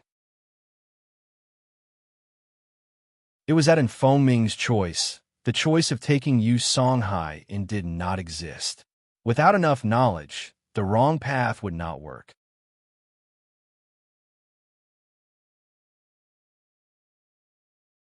Chapter 765. The effect of a stray path had always been to choose and not create choices. He could not use his divine power to make others make choices that he would not make. Maybe after the seed of the divine power bloomed, the stray path would have a better performance. But at least for now, it could only be so. Jiang Wang had misjudged Feng Ming. He thought that Feng Ming would want to take him in as a follower. But Feng Ming had been cold from beginning to end. He only treated Jiang Wang as someone he met occasionally to relieve his boredom. He would chat with Jiang Wang, take him to see the world, and put his arm around his shoulder. But after leaving this birthday banquet, he would not recognize Jiang Wang at all. What Yu Songhai? What Shi Yinsword sect? He would not care about these mediocre people. The wonders of a stray path gave Jiang Wang the illusion that he controlled fate. But Feng Ming's choice poured a bucket of cold water on him. He didn't have enough self-knowledge, nor did he have accurate other views. He did not understand Feng Ming completely. Because of this, his divine power was thwarted. At this moment, he finally understood why a terrifying person like Zhuang Chengxian would be controlled by the White Bone God, because of his absolute reliance on the stray path divine power. This ability really made it difficult for people to stop even if they wanted to. He had only used it a few times, and occasionally felt that everything was in control. Zhuang Chengxian had never lost a battle in his life. He had deceived gods and ghosts. He had reason to believe in his divine power. A sudden sense of defeat hit him head-on. Jiang Wang did not become angry from embarrassment. He did not blame himself. At this time, he only felt lucky. Lucky that he had discovered the limits of the stray path at such an unimportant time, and discovered the arrogant fantasies that the stray path brought. Fate did not teach him an even greater lesson that was harder to undo. With Zhuang Chengxian's example and Feng Ming's later events, he was reminded.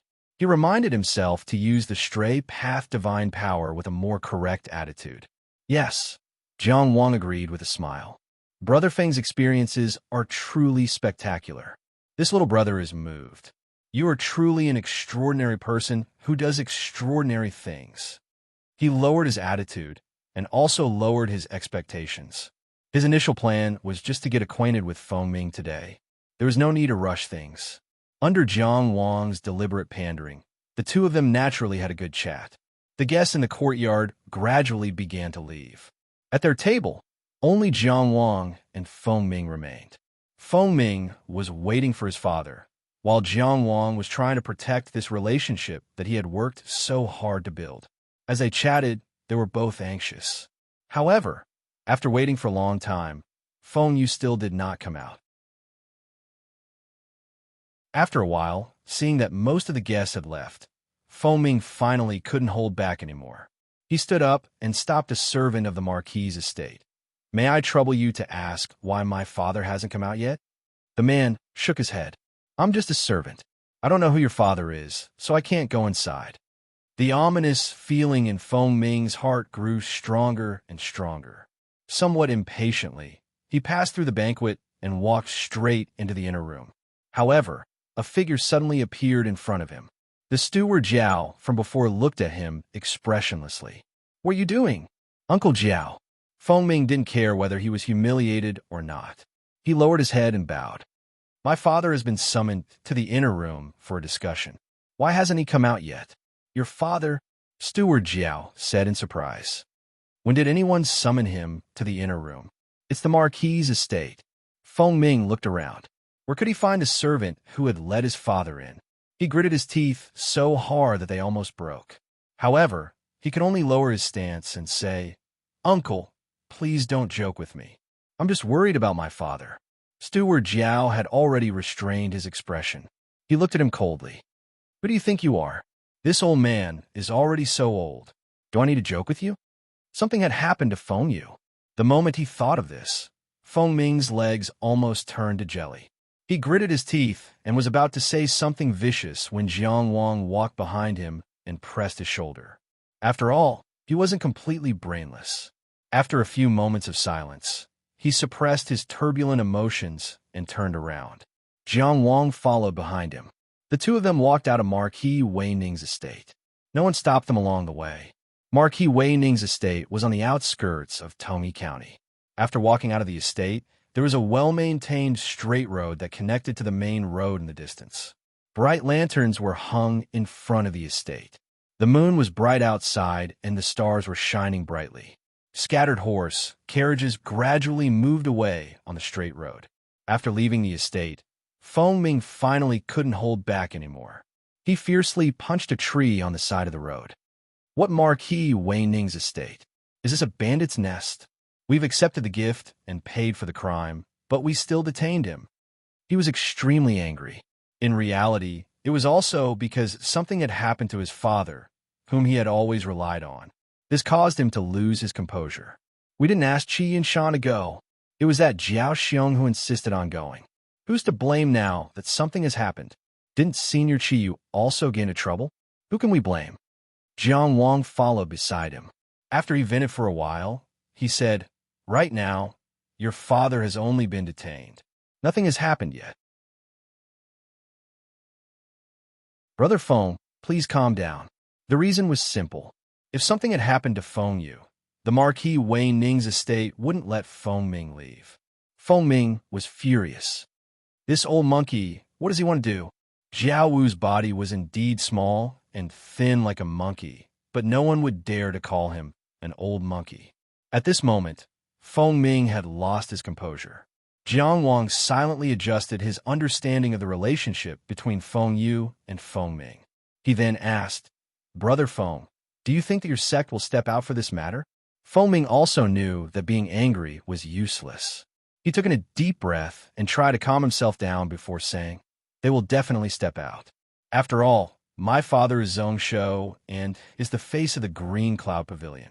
However, I don't know how much effort they will put in. Some people might want something to happen to my father. He also didn't know why he was discussing with Yu Songhai, whom he had met today. He only instinctively felt that compared to the people in the sect who were scheming against each other, Yu Songhai, who he had met today, was more reliable. After all, they had met by accident and wouldn't plot against each other. Then you can only rely on yourself. Jiang Wang said, Brother Yu, do you have any ideas? After Feng Ming suppressed his emotions, his brain came back. He turned around and looked at Jiang Wang. If you can save my father, I will recommend you into the Green Cloud Pavilion. I will guarantee your core identity. So you also know that I want to enter the Green Cloud Pavilion. I hinted to you during the meal, and you acted dumb. Jiang Wang cursed in his heart. However, he also understood that there weren't many fools these days. If he didn't show his worth, why would the son of Zhong Shou of the Green Cloud Pavilion be your guarantor? It was fine as long as they didn't know how to suck up to him. With Feng Ming's background, he didn't lack followers. Jiang Wang sighed for a moment before saying with the magnanimity of a wise person, First, we need to know why Mr. Feng was detained. Why? Feng Ming was really cooperative, but he was also really confused. Isn't it to take revenge for Jiao Xiong's death? That might be the reason, but it won't be the reason. Jiang Wang shook his head. Let me ask you. A spy from the Reef Country appeared in Shun and Prefecture and wanted to collude with a traitor. Marquis Wei Ning is definitely loyal to the Emperor and definitely has no other intentions. Who was the spy from the Reef Country contacting? In the entire Shun and prefecture, who is worthy enough to collude with a spy from another country? Who else is worth the Reef country's effort? Before and after were all the same thing. However, it was hard to see clearly for the people involved. Feng Ming wasn't a fool, and his face instantly turned ashen white. Our green cloud pavilion.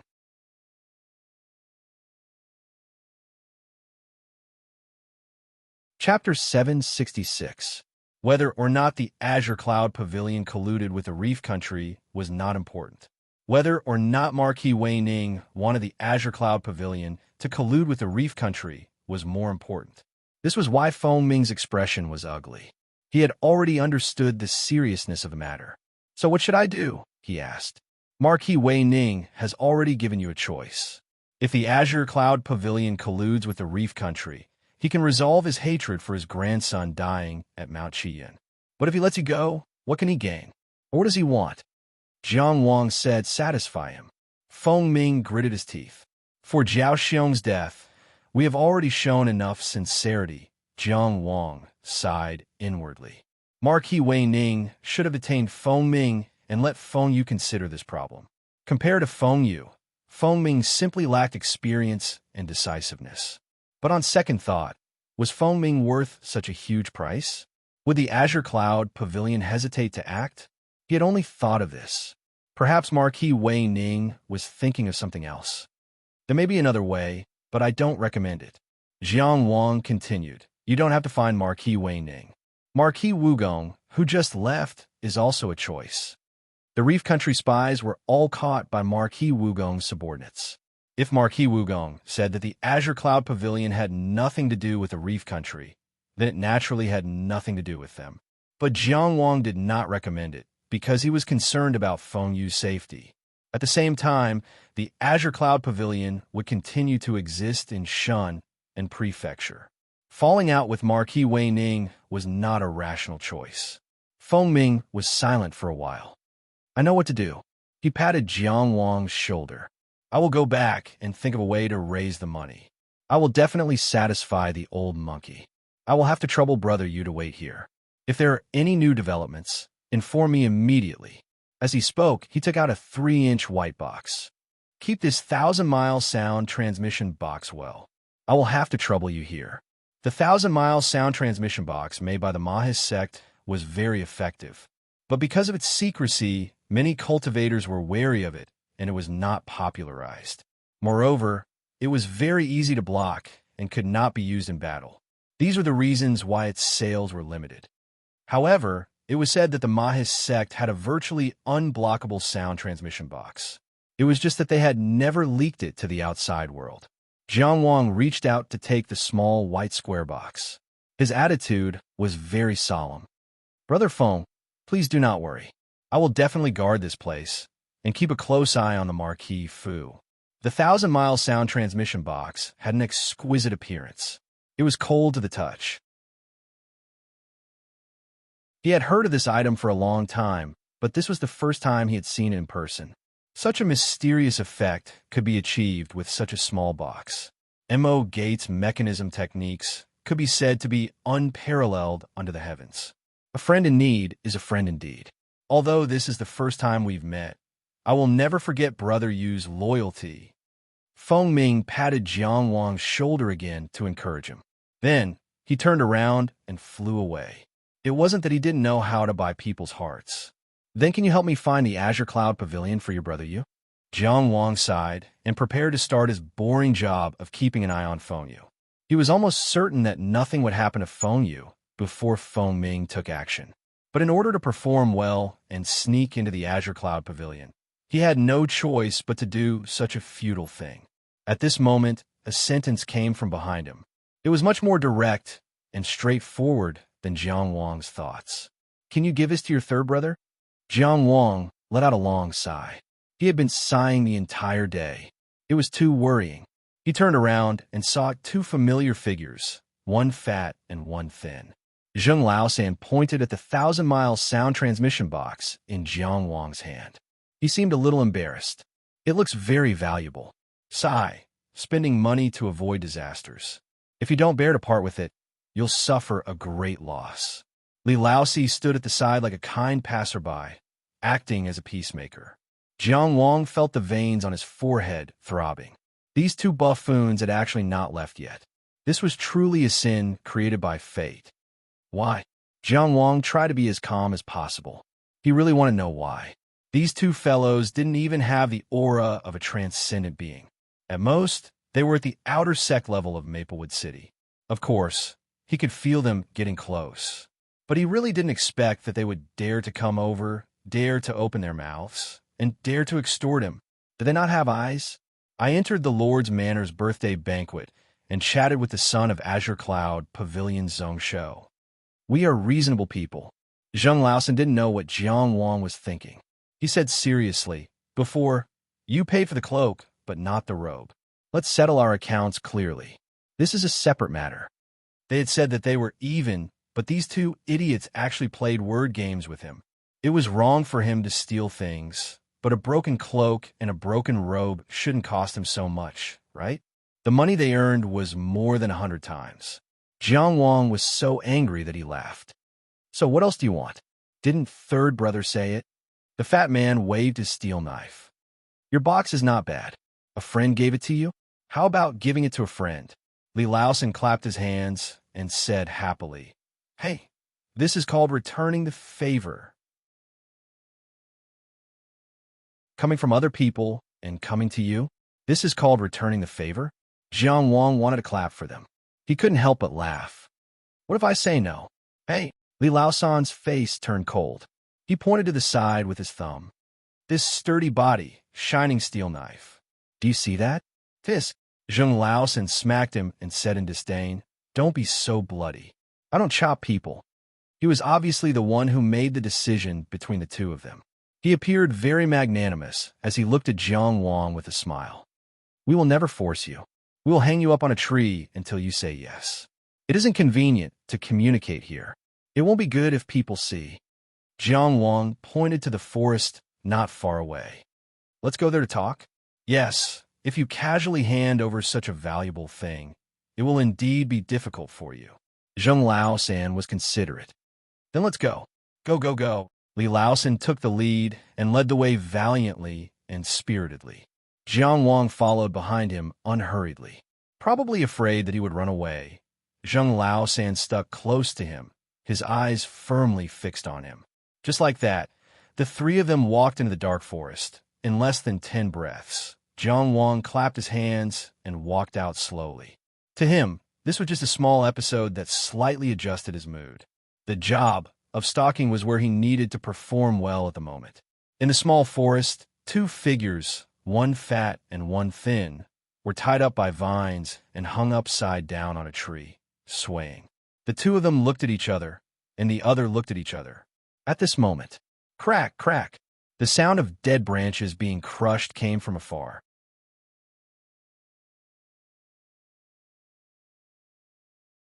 Chapter 767. The night was dark, and the forest was especially dark. A long-haired woman with a slim figure walked through the night, stepping on the dead branches and withered leaves. She walked to the big tree where the fat and skinny men were hanging upside down. She looked up. The moonlight passed through the gaps between the branches and leaves, revealing the evil mask on her face without any facial features. Interesting, she asked, her voice very soft. The mouths of the two people on the tree were also tied with cloth strips. The cloth strips were made from their clothes. The fat man didn't say anything. The skinny man whimpered. Are you tired? The woman asked again, and a dangerous aura spread. Whoosh, Zheng Laosan lightly blew on it, and the tightly bound strips of cloth fluttered and fell to the ground. He smiled like a child. It's fun. The woman took 2 steps. Boss didn't ask you to come here to play. But we didn't just play and do nothing. Zheng Laosan laughed strangely. Li Laosi, on the other hand, let out a strange knocking sound. The cloth strips on his mouth automatically turned section by section and finally rolled into a small ball. Pa! It fell to the ground, creating a bottomless vertical pit. That's right, he agreed. Who are you playing with?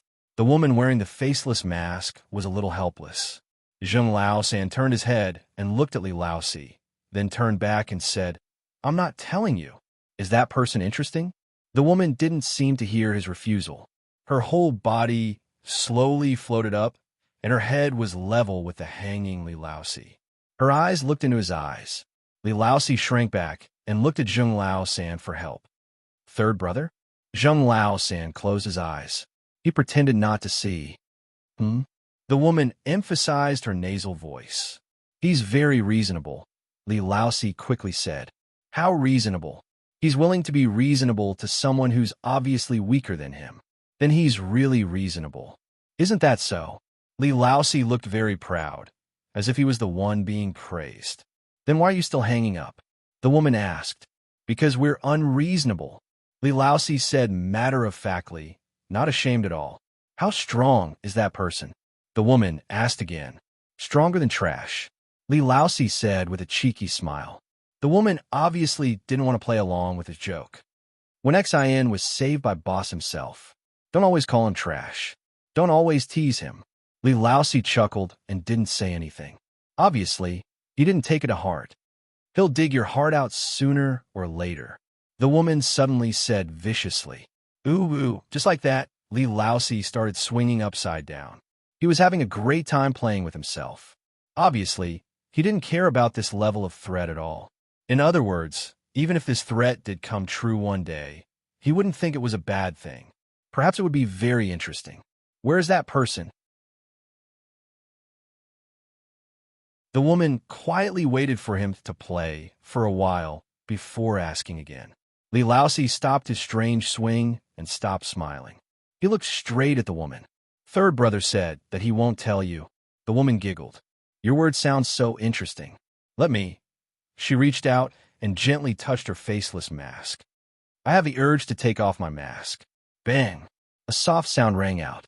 It made people wonder if this sound had happened before. Just after this soft sound, Zheng Lao-san had already been released from his restraints and stood face to face in front of the woman. That shining steel knife had been raised in his hand at some unknown time. "That's my toy. You're not allowed to play with it," he said with a serious expression. His eyes were stubborn and pure, like a stubborn child, but there was also the coldness and sharpness of the steel knife in his hand. His massive figure gave off an extremely oppressive feeling. At this time, the green vines on Li Laosi's body slithered like snakes. His whole body turned in a circle and lightly stood behind Zheng Lao-san. "Third brother," he said, "I don't really want to cut her flesh. I have two reasons. First, she's too thin and doesn't have much meat. Second, we can't beat the old man." "Laosi, you're right," Zheng Lao-san said. "I'm a reasonable person," Li Laosi said happily. Zheng Lao-san was still looking at the woman wearing the faceless mask. He didn't look back. "But think about it. Wouldn't it be fun if the old man chased after us?" "Hey," Li Laosi's eyes lit up. He seemed to be interested.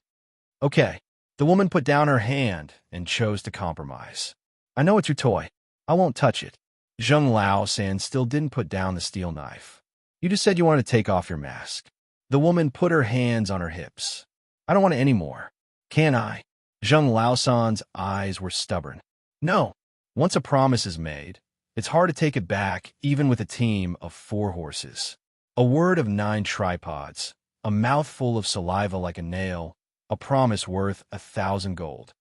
Li Laosi chimed in, but his words were not very coherent. He had to think for a while before spitting out a sentence intermittently. The woman decided to admit defeat. She took out a gold ingot from her storage box. "I apologize. I'll pay." Zheng Lao-san put away the gold and smiled. "Okay, third brother, third brother." Li Laosi looked at him eagerly. "This is for the 2 of us." Zheng Lao-san waved his hand perfunctorily. "Don't worry, third brother won't treat you unfairly." "Idiot!" The woman couldn't help but scold. "You scolded us." Zheng Lao-san immediately looked at her with a serious face. The woman could only take out the gold again. At her cultivation level, gold and silver were worthless to her. The reason why she still carried so much with her was that she was forced by these 2 living treasures in front of her.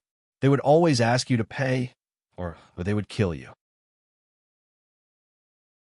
It was impossible to not have some money on you. Back to business. How's your big matter?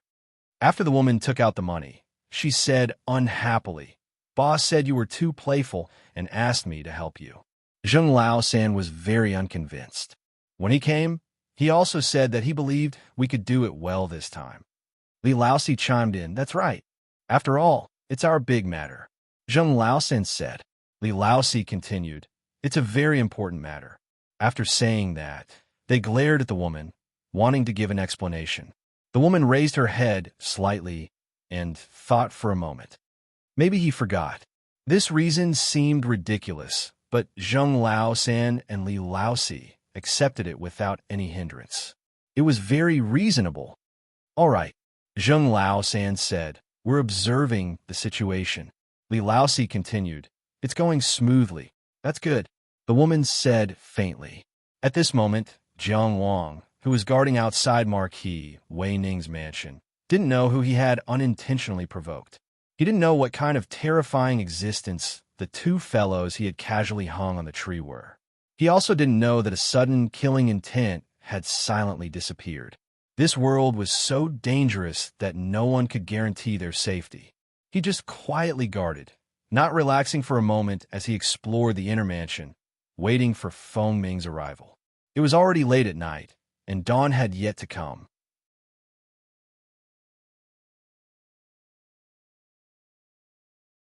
Chapter 768. We had an agreement beforehand. We clearly had an agreement. There are hundreds of people in the trading company waiting for their lives. How can we not let it go? How can the Marquis' estate change orders like this? Does Marquis Wei Ning know that you're bullying people like this? Master Jiao, don't be like this, don't be like this. Where did I do wrong? Please tell me. I'll change, I'll apologize, I'll kneel before you. Is that all right? Bang! The person pleading for leniency was kicked far away, rolling a few times on the ground before coming to a stop. He was still muttering in pain. You can't do this, scram." A brawny man dressed in martial attire stood in front of the Marquis' estate. He should be a family soldier raised by the Marquis' estate. He pointed his halberd at the person and said in a fierce voice, "If you cause trouble again, I'll kill your entire family." The pleading voice came to an abrupt end. The person on the ground gritted his teeth and endured for a while. After catching his breath, he got up and slowly walked away. Jiang Wang looked from afar and recognized this person. At the birthday banquet in the inner courtyard, when the Marquis of Martial Arts suddenly came to visit, everyone stood up to welcome him. Some guests even impatiently went out to welcome him, and this person was one of them. It should be that action that offended the Marquis Wei Ning's estate and ruined whatever they had discussed earlier. There was no way to know the specifics, but presumably it was a matter of life and death for the trading company this person belonged to. But to the large Marquis Wei Ning's estate, perhaps it was just like chasing away a stray dog, insignificant and insignificant. Jiang Wang didn't say a word, silently standing further away into the night. Could it be said that the person who was chased away reaped what he sowed? Could it be said that he was stupid and couldn't see the situation clearly? No matter what, he represented a trading company with hundreds of people. Among normal people, he should have some family resources. But in front of two marquises with meritorious service, was he worth anything? Suddenly hearing the name of the Marquis of Martial Arts, how could he not roll and crawl to greet them? The Marquis Wei Ning's estate was so forceful because of this. The brawny man who threatened him should be a family soldier of the Marquis of Wei Ning's family. Jiang Wang was able to discern that the words "I'll kill your entire family" weren't empty threats, and they truly carried killing intent. Just by looking at how frightened the person was, one could tell how persuasive this sentence was. Any random person from the Marquis Wei Ning's mansion could easily kill an entire family. From this matter, it could be seen that the laws of the Yong Kingdom were a joke to the Marquis of Wei Ning's household. A force without rules was chaotic, terrifying, and unstable. Whether it was the country or the sect, it was the same. Jiang Wang then thought about how Feng Yu brought a generous gift to celebrate the birthday and apologize, but in the end, he was suddenly detained. Of course, he didn't have any feelings for Feng Yu. nor did he understand his character. But just based on this matter alone, the Azure Cloud Pavilion was the strongest sect in Shun and Prefecture, and the Marquis Wei Ning's residence had framed them. He didn't even want to come up with a good reason. To put it bluntly, he didn't even want to forge evidence. Thinking back to that time, at Qian Mountain, Jiao Xiong had participated in the historical heritage of the Azure Cloud Pavilion and even became the leader. No matter what happened in the dark, at least on the surface, Qi Yu still had to flatter Jiao Xiong, even if Qi Yu's true strength was clearly stronger than Jiao Xiong's. The Azure Cloud Pavilion wasn't some random Tom, Dick, or Harry. In fact, it had a resounding reputation in Shun and Prefecture. If even it had to face such bullying, it was easy to imagine what other people and other powers would face. The Marquis of Wei Ning's contempt for the laws of the Yong Kingdom had seeped into his bones. It was just like how the Yong Kingdom had just suffered a defeat and walked out of the danger of being destroyed, and the Marquis of Wei Ning's birthday banquet was so extravagant and extravagant. It wasn't that the Yong Kingdom lacked this bit of wealth, nor was it that the Marquis of Wei Ning had to tighten his belt to pass his days. Rather, it was that in these difficult times, as one of the most powerful figures in the Yong Kingdom, shouldn't he set an example and work together to overcome the difficulties? Even Zhuang Gaoxian, a cold-hearted person, could be diligent and thrifty, not adding a single tile to his palace ever since he ascended the throne. In the end, Jiao Wu wasn't even willing to put in the effort to save face. These weren't attitudes that had been formed overnight. They were all habits left over from the past years, the accumulated abuses of history. This wasn't just Jiao Wu's problem. The crux of the problem wasn't why Jiao Wu was like this, but why Jiao Wu could be like this. At this very moment, Jiang Wang, who had witnessed all of this, suddenly understood why Han Su wanted to reform the court. Why did he want to initiate such an intense reform right after the Yong Kingdom walked out of the danger of being destroyed? In truth, the Yong Kingdom of the past had already decayed to the extreme. This country with a long history had already rotted away over the years. Beneath its ostentatious exterior, its flesh and blood were rotten beyond belief. For every day that Han Su controlled the court, the Yong Kingdom slid into a bottomless abyss. Thinking this through, Jiang Wang suddenly broadened his horizons. Many things that he had been unable to understand suddenly became clear to him. From the perspective of the general trend of the Yong Kingdom's reform, everything had a new explanation. Mo Jingyu's visit to Jiao Wu's birthday banquet could be seen as an attempt by Yang's conservative faction to win over Mai's sect. Of course, from Mai's sect's perspective, it could be another faction within Mai's sect that was dissatisfied with Han Su and had sent an invitation to Yang's conservative faction. The Marquis of Wugong's sudden visit was to break this connection. The war had already ended. If he wanted to settle the score, he could have done so long ago.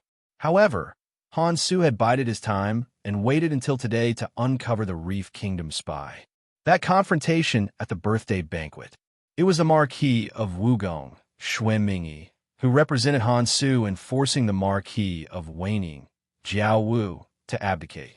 As a result, Jiao Wu had no choice but to declare his position and stand clearly. Otherwise, he would have been charged with treason. Marquis Weining's declaration was to sever ties with Mai's sect's faction that opposed Han Su.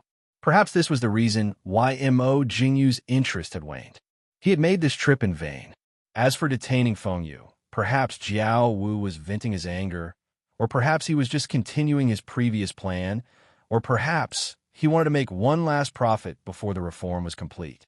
The information obtained from the Marquis of Weining's residence was insufficient, so it was impossible to make an accurate judgment. But no matter what the reason was, his appetite was astonishing. Fortunately, Jiang Wang had already made things clear to Feng Ming. If he was smart enough, he should know what to do. Even if he didn't understand or was unwilling, Jiang Wang wouldn't lose anything. He was just watching the fire burn across the river. Whether it was heroic or tragic, that was someone else's business. Of course, the better Feng Yu situation was, the more convenient it would be for him to establish a connection with him. So Feng Ming had better be smart. The night passed quietly. When the sky had just brightened, A huge caravan drove over from afar like a long snake, gradually approaching Marquis Waning's residence. Just from the extremely deep ruts, one could see how many things the carriages were carrying. Feng Qi rode a tall horse at the front of the caravan. In just a short half of the night, his condition had become much more haggard. There was an unconcealable exhaustion that shouldn't appear on a transcendent cultivator. But perhaps because he had accomplished something big, his eyes were very bright. He glanced at Jiang Wang at the side of the road and exchanged glances. After confirming that there weren't any unexpected changes, he flew off the horse and strode to Marquis Waning's residence's signboard, knocking on the door. His footsteps were very steady, and his hands were very steady. This meant that he had made up his mind. Steward Jiao, who had already received the news, pushed open the door and looked at Feng Qi with some surprise. "What are you doing?" Today's Feng Ming bowed deeply, totally different from yesterday's furious and arrogant person. His voice was loud and sincere. "I heard that the Reef Country spies caused trouble for Marquis Waning, and the people of Shun and Prefecture hate them. Although Qingyun Pavilion is small and not rich, we still have a patriotic heart. My father, Feng Yu, is Zongshou of Qingyun Pavilion, blessed by the emperor and blessed by the country. I am willing to use all my wealth to help the Marquis send troops out of the Reef Country and pacify the west of my great Yong." Who knew if he thought of these words himself, or if he asked someone to polish them? Anyways, his words were very passionate and sincere. Steward Jiao looked deeply at him, no longer looking at him with the disdain from before. "Young Master Feng, please wait a moment. Let me pass on the message." After he said this, he turned around and returned to the manor. "Keep the land, but lose the people. Both people and land are lost. Keep the people, but lose the land. Both people and land are gained." Many people knew this theory, but not everyone had the courage to use all their wealth. After today's incident, Feng Ming's impression of him had changed drastically. The Waning Marquis Manor was like a giant beast with a bloody mouth, swallowing an entire convoy of riches, swallowing the Feng family down to their bones. In the end, it only spat out Feng Yu. In the past, under the Yong country's flashy appearance, how many such giant beasts were silently eating the flesh and blood of this country? It was impossible for the people standing at the top of the country to not see it and not be clear. Even each and every one of them was deeply involved. Although Han Yin didn't care, Han Su couldn't take it. Maybe the Yong country would rise from the ashes. Maybe it would collapse from illness.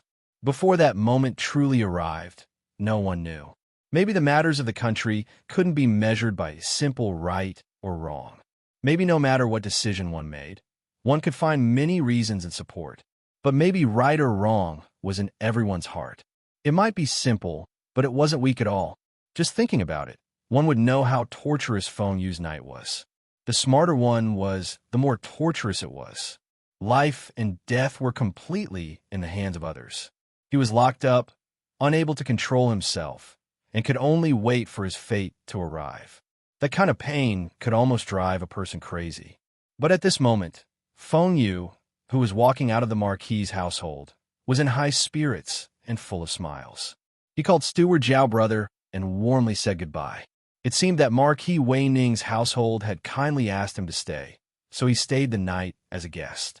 The wealth he had accumulated for half his life was like a cool breeze. Just this skill of cultivating energy was worth Feng Ming learning for a few more decades. The doors of the Marquis's household slowly closed, and Feng Ming went forward to welcome his father. Jiang Wang silently followed. Now was the time to occupy a core position beside the Feng father and son. Of course, he wouldn't miss it, but he also wouldn't steal the limelight. When he came, he had brought a full group of carriages. When he left, he was empty-handed. The Feng family's many years of accumulated wealth was wiped out overnight. Feng Ming's heart was filled with sorrow. He said sorrowfully, "We have nothing left." "No, we have everything." Feng Yu turned his head and patted Feng Ming's shoulder. "Ming-er, in the past, I always thought that you were immature. Only now do I know that your father neglected you. You have already grown up, You did well this time. Your filial piety is commendable, and your ingenuity is even more commendable. Feng Ming's gaze swept over Jiang Wang for a moment, but in the end, he accepted it without a word. This is the duty of a son, he said.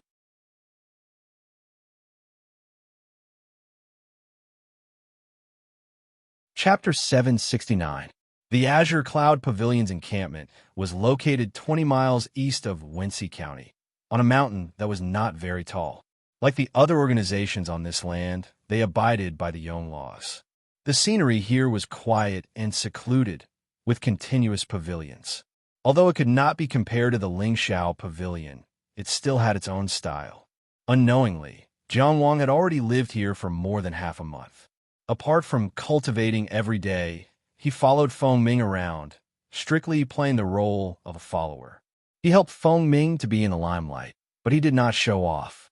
If anything happened, he would take the blame for Feng Ming. He had also explored many places in the Azure Cloud Pavilion, but there was still no trace of the lost building of the Cloud Top Palace. During this time, he participated in the Blessed Land Challenge on the 15th of the first month and fell to the 40th place, Bo Chi Mountain. He did not fight many battles of the Sword Discourse Arena, so although he won many battles, he still did not enter the top 100 of the Intermansion stage. He did not chat much with Chung Gung Sheng because he was cultivating hard and catching up with time, so there was little time to chat. Nothing major happened in Linzi, and everything was normal. He sparred with Zhuo Guangshu a few times, and under the circumstances of not using any abilities and sealing off the second Intermansion, his victory was half and half. He contributed the few white bone secret techniques he obtained from burning the Netherworld candle to the Dao development stage, obtaining more than 10,000 techniques. But there was still a distance to the 30,000 techniques needed to unlock the fourth level of the Dao development stage. These things were scattered all over the course of time. But the most important goal was to find the lost building of the Cloud Top Palace, which Jiang Wang wanted to find, but he still could not find it. In this half a month, he had found the opportunity to go to all the places that Feng Ming had the authority to go. But he did not find anything. Compared to the Ethereal Hall and Lingxiao Pavilion, which were easy to obtain, this Azure Cloud Pavilion had already taken too much time. The state of Yong was not a place to stay for long. Even if he cultivated here, he could not relax. After all, his current identity was only that of a soaring Dragon Realm disciple of the Creek Cloudsword sect. He had to be careful not to reveal any strength that exceeded his cultivation level. I have to find a way to enter the core secret area and check out the forbidden areas of the sect. Jiang Wang thought and pondered silently. His current status was that of an official disciple of the Azure Cloud Pavilion. He was valued by Feng Yu and was close to Feng Ming. His performance was also outstanding. In just half a month, he had almost become a core disciple. However, this identity was still not enough for him to freely enter the core secret area of the Azure Cloud Pavilion. And for a very long time, his current identity could be considered to have come to an end. Without the Feng and Qi bloodlines, the one who fought at the peak was the only one with an outside surname in the Qingyun Pavilion. That Zhong Shou, who was not surnamed Zhong, was still really young. Normal methods wouldn't work, and he didn't have that much time to struggle in a mere Azure Cloud Pavilion. If he had the time, he could wait until he established the Saint Tower and became an expert of the Outer Tower before coming back to take it by force. It might even be faster. If they were to take the risk, they would need to carefully weigh the strength of the Azure Cloud Pavilion. Feng Ming was proud of being a disciple of a famous sect, and his ambitions were loftier than the heavens. However, the sects of Yong had nothing to boast about. The Azure Cloud Pavilion wasn't even a fart compared to a true famous sect. As long as the Azure Cloud Pavilion had a god descending expert, they wouldn't be so inferior to the waning Marquis Manor. The sect leader of the Azure Cloud Pavilion was only at the peak of the Outer Tower. Zhong Shou and Feng, you were only 2 Outer Towers. The other 3 Zhong Shou couldn't exceed the Outer Tower, which was why there were at most 5 Outer Tower experts in the entire Azure Cloud Pavilion. From Feng Yu's actions, there might be even less. That was because he was obviously interested in the position of sect leader. This meant that his current cultivation wasn't too low among the higher-ups of the Azure Cloud Pavilion. Using the 5 outer tower experts as an example, once their tracks were exposed, would they be able to escape? Songhai. An affectionate shout rang out from afar, causing Jiang Wang to stop and think. Just by hearing the voice, he knew who it was. Qi Lu of the 4 great sects of the Azure Cloud Pavilion. Before this, he had discussed sword techniques with the disciples of the Azure Cloud Pavilion. To be valued in a foreign place, it was impossible to just rely on flattery. One had to display one's own worth. Helping Feng Ming in the waning marquee manner was a display, but that credit was taken by Feng Ming himself. The Azure Cloud Pavilion didn't know the value of Yu Songhai, which was why when they were discussing sword techniques, he purposely displayed some of his insights, easily convincing the disciples who were discussing with him and winning their respect. What he didn't expect was that the discussion would spread to the ears of Qi Lu. It was said that his sword path ideals were similar, making him really happy. From then on, he viewed Jiang Wang in a new light. Sir Zhongshou. Jiang Wang smiled as he welcomed him. No matter how he felt, a disciple of the Azure Cloud Pavilion had to be respectful to Zhongshou. Hayes, I said long ago that we are friends, so there is no need to be so polite. Qi Lu was around 50 years old. He liked to wear robes with long sleeves fluttering in the wind. He gave off an unrestrained aura and wasn't very polite. Walking down from the mountain, he grabbed Jiang Wang's hand and walked to the side. That sword move from last time. Accompany me to study it. Of course, Jiang Wang didn't want to study any sword moves with him. It wasn't that Qi Lu's sword techniques were useless. On the contrary, this person's sword techniques were really outstanding, and he had his own intuition. He also had some inspiration for Jiang Wang's sword path. However, Jiang Wang couldn't display his understanding. He had to pay attention to his own talent and control it to a level that Qi Lu would praise while not exceeding his identity as Yu Songhai. It was really difficult. The harder it was to hide in front of a sword path expert. Jiang Wang didn't want Qi Lu to see through him just because of a casual remark he made about the Tao of the sword after hiding for so long. He had always tried to avoid it. Senior brother Feng Ming is looking for me for something, Jiang Wang purposely said in a difficult manner. Don't worry. Qi Lu didn't even turn his head. When I came, I arranged for him to do something. He won't disturb us in a short time. Jiang Wang. The relationship between the Feng and Qi bloodlines was really weird. The competition between them was really obvious, but they were also really close. Maybe it had to do with the intermarriage between the two bloodlines. For example, if Qi Lu casually asked him to do something, Feng Ming would have no choice but to do it. It wasn't because of Qi Lu's identity, but because he was Feng Ming's senior and both of them were related by blood. He couldn't reject and could only face it. He pulled himself together and discussed sword techniques with Qi Lu as if he was treading on thin ice, and he won praise again. Jiang Wang sighed in relief, and he felt even more exhausted than when he had fought against someone with a sword. Your sword path talent is really not bad. On the peak of the mountain that they often went to, Qi Lu looked at Jiang Wang in admiration, praising, although there are some areas that you don't understand deeply enough, you're limited by your master and your horizons aren't wide enough. Your talent can't be hidden, and I have high hopes for your future.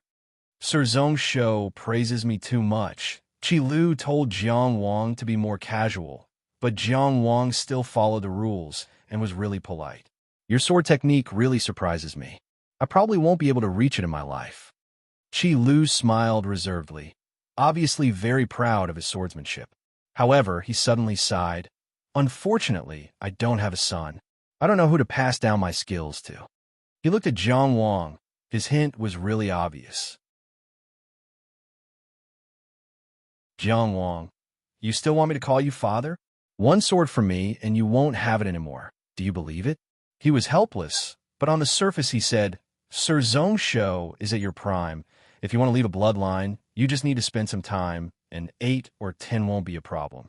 Cultivators like us have to fight every day, or we have time to bother about family matters. Qi Lu's face was really solemn.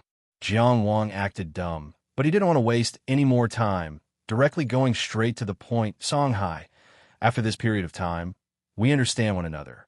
I want to take you in as my godson. Are you willing?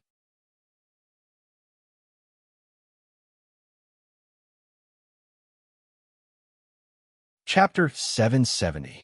Jiang Wang stood in the wind, his mind a little messy. If he really was Yu Songhai, then acknowledging Qi Lu as his godfather was a great way out. He could go from an outsider who joined halfway to the true core of the Qingyun Pavilion. In the entire Qingyun Pavilion, below the sect leader, the four Zhongsho were the highest.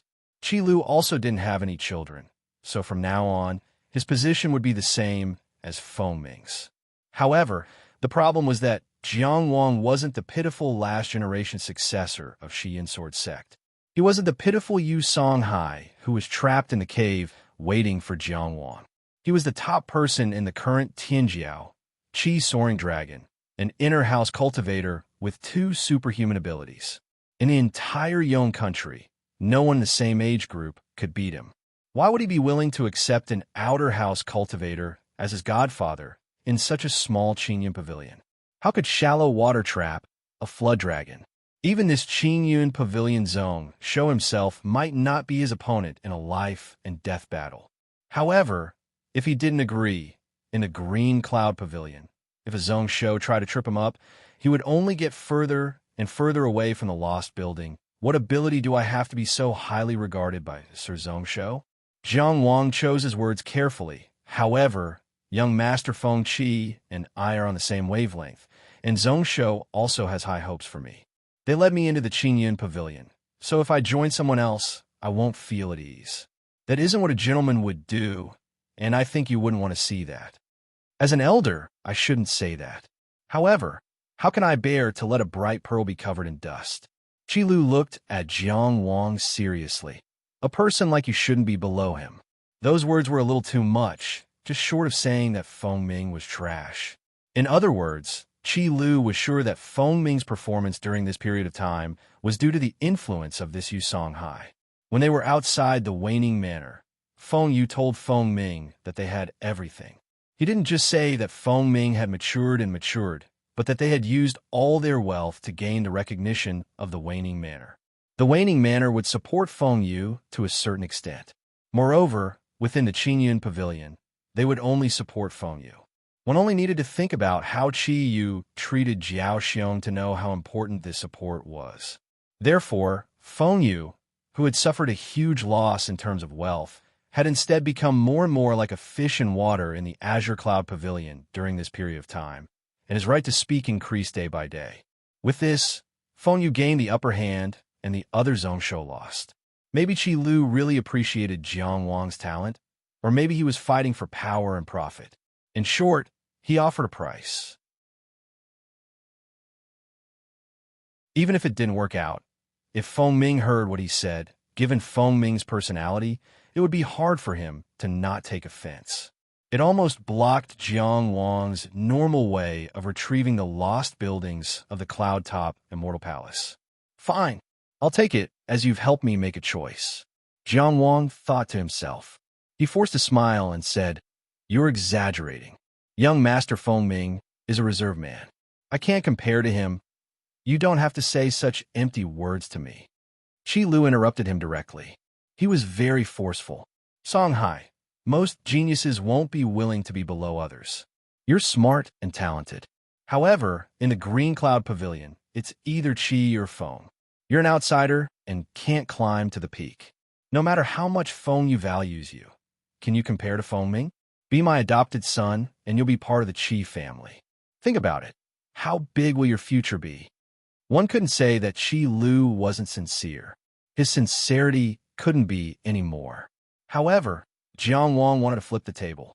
He was only here to search for the lost buildings of the Cloud-Top Immortal Palace, and not to seek development. Why was there no end to it? Just as he was thinking about what excuse he could find, he heard Feng Ming shout from afar. "Songhai! Songhai! What a timely rain! I'm here!" Jiang Wang hurriedly replied. For the first time, he felt that Feng Ming was quite cute. Qi Lu, who was disturbed, didn't think so. He directly ignored Feng Ming, who was flying over and looked deeply at Jiang Wang. Think about what I told you. Think about what? Feng Ming flew down and coincidentally heard half a sentence, so he asked. Nothing. Qi Lu turned around and looked at him. How's the thing I told you to do? It's done. Feng Ming hurriedly said. Father told me to find Song Hai and said that he has something to tell him. What is it? Qi Lu asked. He didn't say. Okay, then go. Qi Lu didn't make things difficult, stepping into the air and flying away. What did he find you for? Feng Ming looked at his back and casually asked. Some problems with swordsmanship, Jiang Wang replied casually. However, he was already thinking about the matter of sneaking into the Green Cloud Pavilion secret land. After what Qi Lu said, he decided not to delay any longer. If he continued, he would become one of the higher-ups of the Green Cloud Pavilion. A force of this scale was not attractive to the current Jiang Wang. After all, there was still the ethereal palace in the Cheng Nation. He looked at Feng Ming. Feng Zhongshou has something to tell me. Actually, no. Feng Ming gave out a cunning smile, grabbing onto Jiang Wang's shoulder and looking really close. That surname Qi wants to rope you in? Just casually chatting. Jiang Wang smiled bitterly. I'm not that popular. Feng Ming hooked his arm around his shoulder, half joking and half serious. Following him isn't a good choice. The next sect leader will be my father, there's no doubt about it. Following us is the only way to eat good food and drink spicy food. In a dozen years, you might become Zhongshou. Do you need to care about his attitude? If I only become a Zhongshou in a dozen years, then I would be a failure. Jiang Wang grumbled at his heart, but he said decisively, I actually didn't think so much. Power and wealth are just like smoke. I'm focused on the Tao. Having a place to settle down and cultivate is enough. Little brother's attitude made Feng Ming satisfied. He smiled and then said solemnly, There really is a big matter. Facing Jiang Wang's questioning gaze, he looked left and right before saying mysteriously, Waning Marquis has already sneakily headed to the front lines. They will be cutting the reef in these 2 days. This news was really sudden. During the half a month that Jiang Wang was in Qinyan Pavilion, the revolution in Yong country was moving forward. After Waning Marquis' birthday banquet, as expected, the entire Yong country's 1 duke and 7 marquises all expressed their attitudes on various occasions. They supported the new policies and swore loyalty to Han Su. The conflict between the old and new interests was suppressed by the Yong Emperor Han Su, so it didn't cause much chaos. The reason why only 1 duke and 7 marquises expressed their attitudes was because there was a marquis who became the chicken used to warn the monkeys before the new policies. Because the Marquis of Huaixiang, Yao Qi, condoned his family's evil deeds and forced the deaths of the commoners of his fief, he was stripped of a rank of nobility and demoted to a count. Not to mention the deep meaning of the title of Shengshan Count. Even the Marquis of Shunlin was demoted. There is no need to doubt the young emperor's determination to reform. As a result, there were no obstructions in court. During this time, the Waning Marquis' residence was very low-key. They closed their doors and refused to see any visitors. It was as if they wanted to turn over a new leaf and change their ways. However, they suddenly rushed to the front lines and personally led the troops out of the Reef Kingdom. Jiang Wang instantly understood why Feng Ming was so excited. It seems like your family's wealth wasn't spent in vain. Jiao Wu really led the troops to cut the reef, and Feng Yu really donated all of his wealth. Therefore, the battle of cutting the reef naturally couldn't lack the contributions of Feng Yu and his son. Just like how the Jubao merchants bet on the Zhonginjia when Shi attacked the Yangs with the Qiushan army, they could also seek post-war profits. Do you think I should go to the front lines? Feng Ming asked. This was a question he really wanted Jiang Wang to help him decide. He wanted to participate in this battle and split the benefits as much as possible. But he was also worried about the prospects of this battle. After all, the Yong Kingdom had just experienced a great defeat. Many of the Yong people had lost their previous blind confidence. The reason he didn't directly discuss this with Feng Yu, but first discussed it with Jiang Wang, was to perform better in front of Feng Yu. During this time, Feng Yu was increasingly satisfied with his son, and his attitude wasn't as strict as before. Feng Ming had tasted the sweetness of success. Seeing Feng Ming's eager expression, Jiang Wang understood that he was using him as a think tank. He didn't expect that there would be a day when he could become a think tank. He didn't know if Cheng Gongsheng would laugh the next time he talked about this. Tossing aside his messy thoughts, Jiang Wang thought seriously and then said, I think it's feasible. First of all, the Zhuang kingdom is already full and needs some time to digest. Unless necessary, they won't do anything. If the Zhuang kingdom doesn't do anything, the Luo kingdom won't do anything either. The Jing kingdom failed last time, so they probably won't be willing to make another futile effort in a short time. When only the Yong kingdom and the Reef kingdom remain, victory and defeat will be simple. Even with the addition of the Chun kingdom, will the Yong kingdom lose? This analysis was insightful. Hearing this, Feng Ming only felt that Yu Songhai was truly wise and far-sighted. He could see the situation of the world with the flip of his hand. He was simply my Shishu. When the Qin emperor obtained Wang Shishu, he dominated the West and attacked Chu Wangjing. I have Yu Songhai. Can I take a trifling position of sect head? You're right. He nodded repeatedly. This is the external situation. Jiang Wang continued his analysis. From inside, whether it's our Yong kingdom or the Mahis sect supporting His Majesty, they both need a victory to prove their choice. Therefore, this battle must be won, not lost. Whether it's power, prestige, or fame, we have no reason to lose. As for the Reef Kingdom, I simply can't find a reason for them to win. He spoke of our Yong kingdom and our His Majesty in a very natural manner. He had the pride of the Yong kingdom's citizens. The more Feng Ming listened, the more excited he became. Promising, Jiang Wang nodded heavily, affirming him. As long as you protect yourself on the battlefield, this battle will be a free contribution. Consider this the last benefit I'm giving you for the time we've spent together. He thought to himself, because tonight, he decided to take action.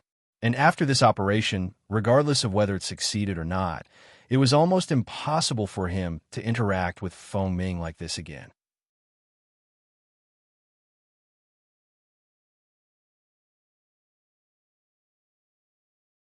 Chapter 771.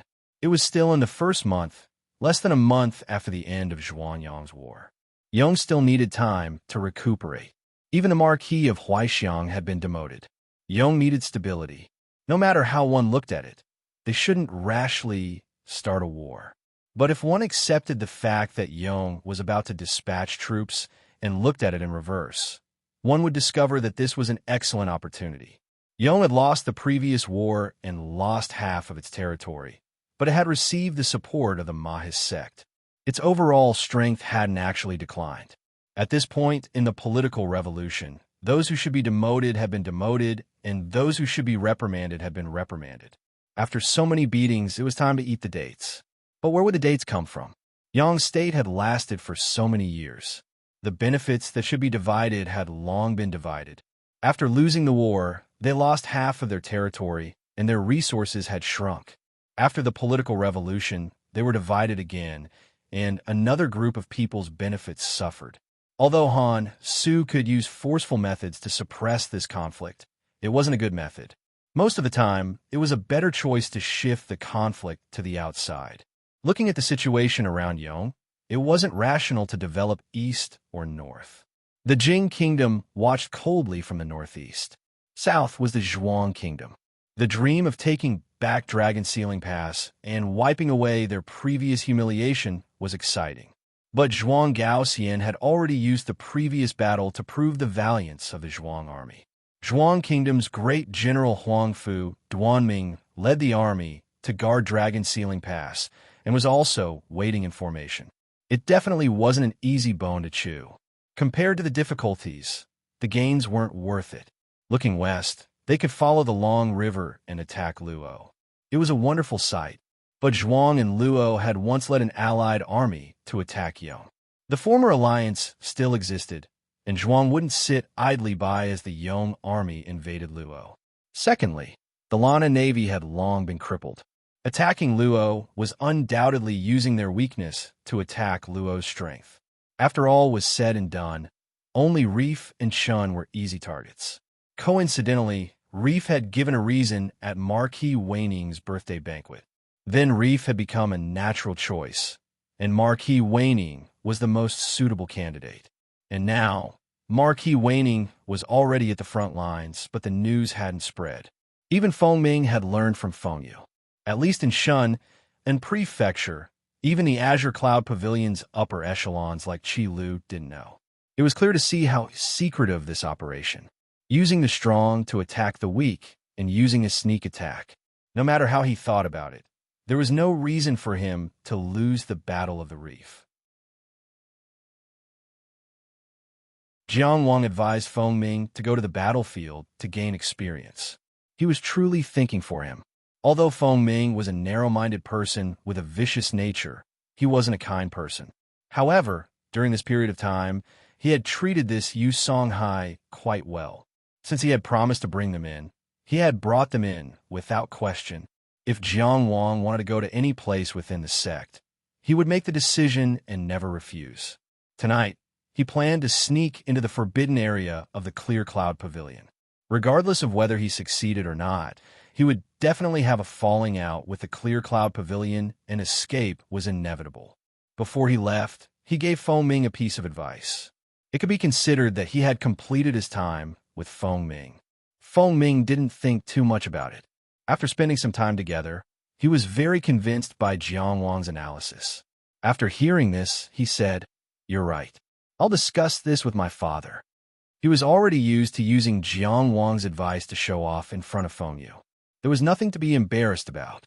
However, after taking a few steps, he suddenly turned back and said excitedly, "Songhai, let's go to the battlefield together. How about it?" Perhaps he relied heavily on Jiang Wang's analysis, or perhaps he also wanted to let Jiang Wang gain some benefits. However, Jiang Wang was shocked and hurriedly said, "With my strength, it's too dangerous to go to the battlefield. It's better for me to cultivate in the sect." After all, Yu Songhai's cultivation was only in the Soaring Dragon realm. He had some impressive swordsmanship, but most of it was incomplete. It was difficult to improve his battle strength. Yu Songhai hadn't been in contact with the Clear Cloud Pavilion's Dao techniques for long. It was hard to say what achievements he had. Feng Ming thought for a while and finally nodded. "That's true. Then you should cultivate well. I'll let them know.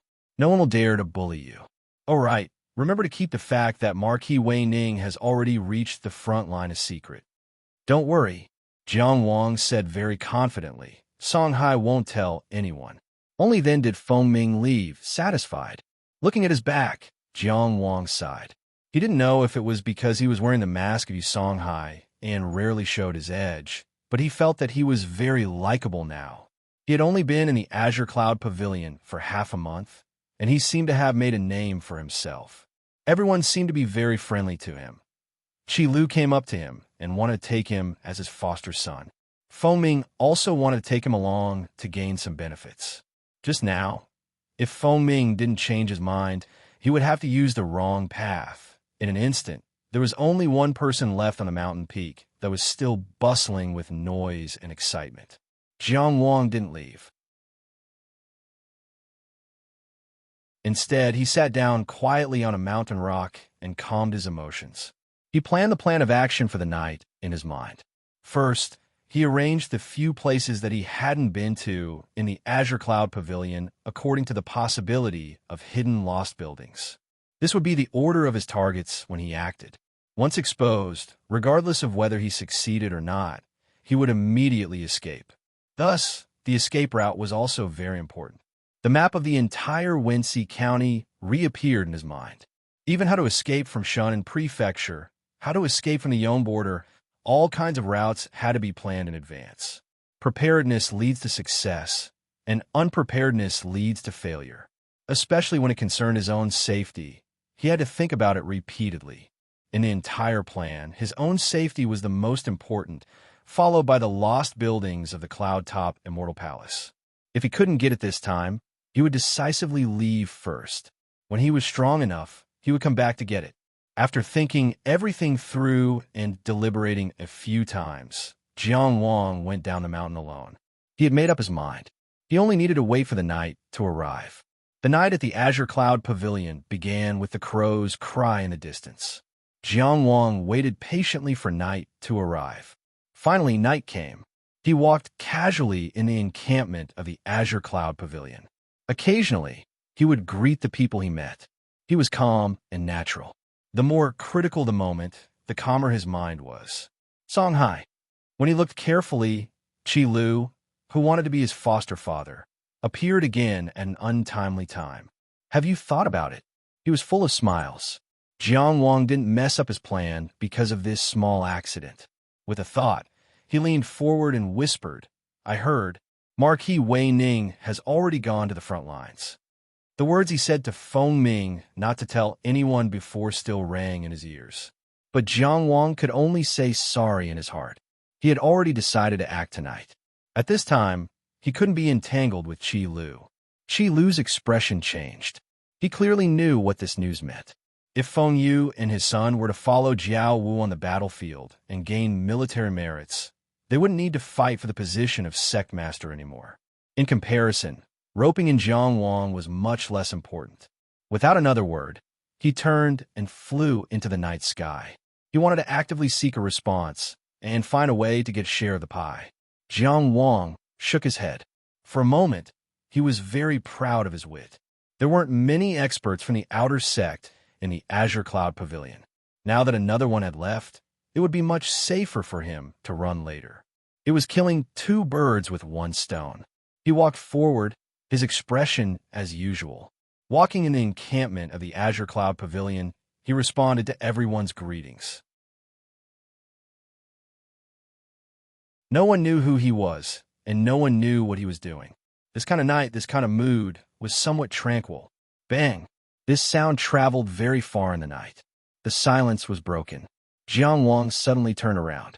He only saw Qi Lu, who had just flown into the night sky, fell to the ground. In an instant, he was already a powerless corpse. You're tuning in to the Warrior Lore YouTube channel. Don't forget to subscribe and join us on this journey to catch the most captivating stories.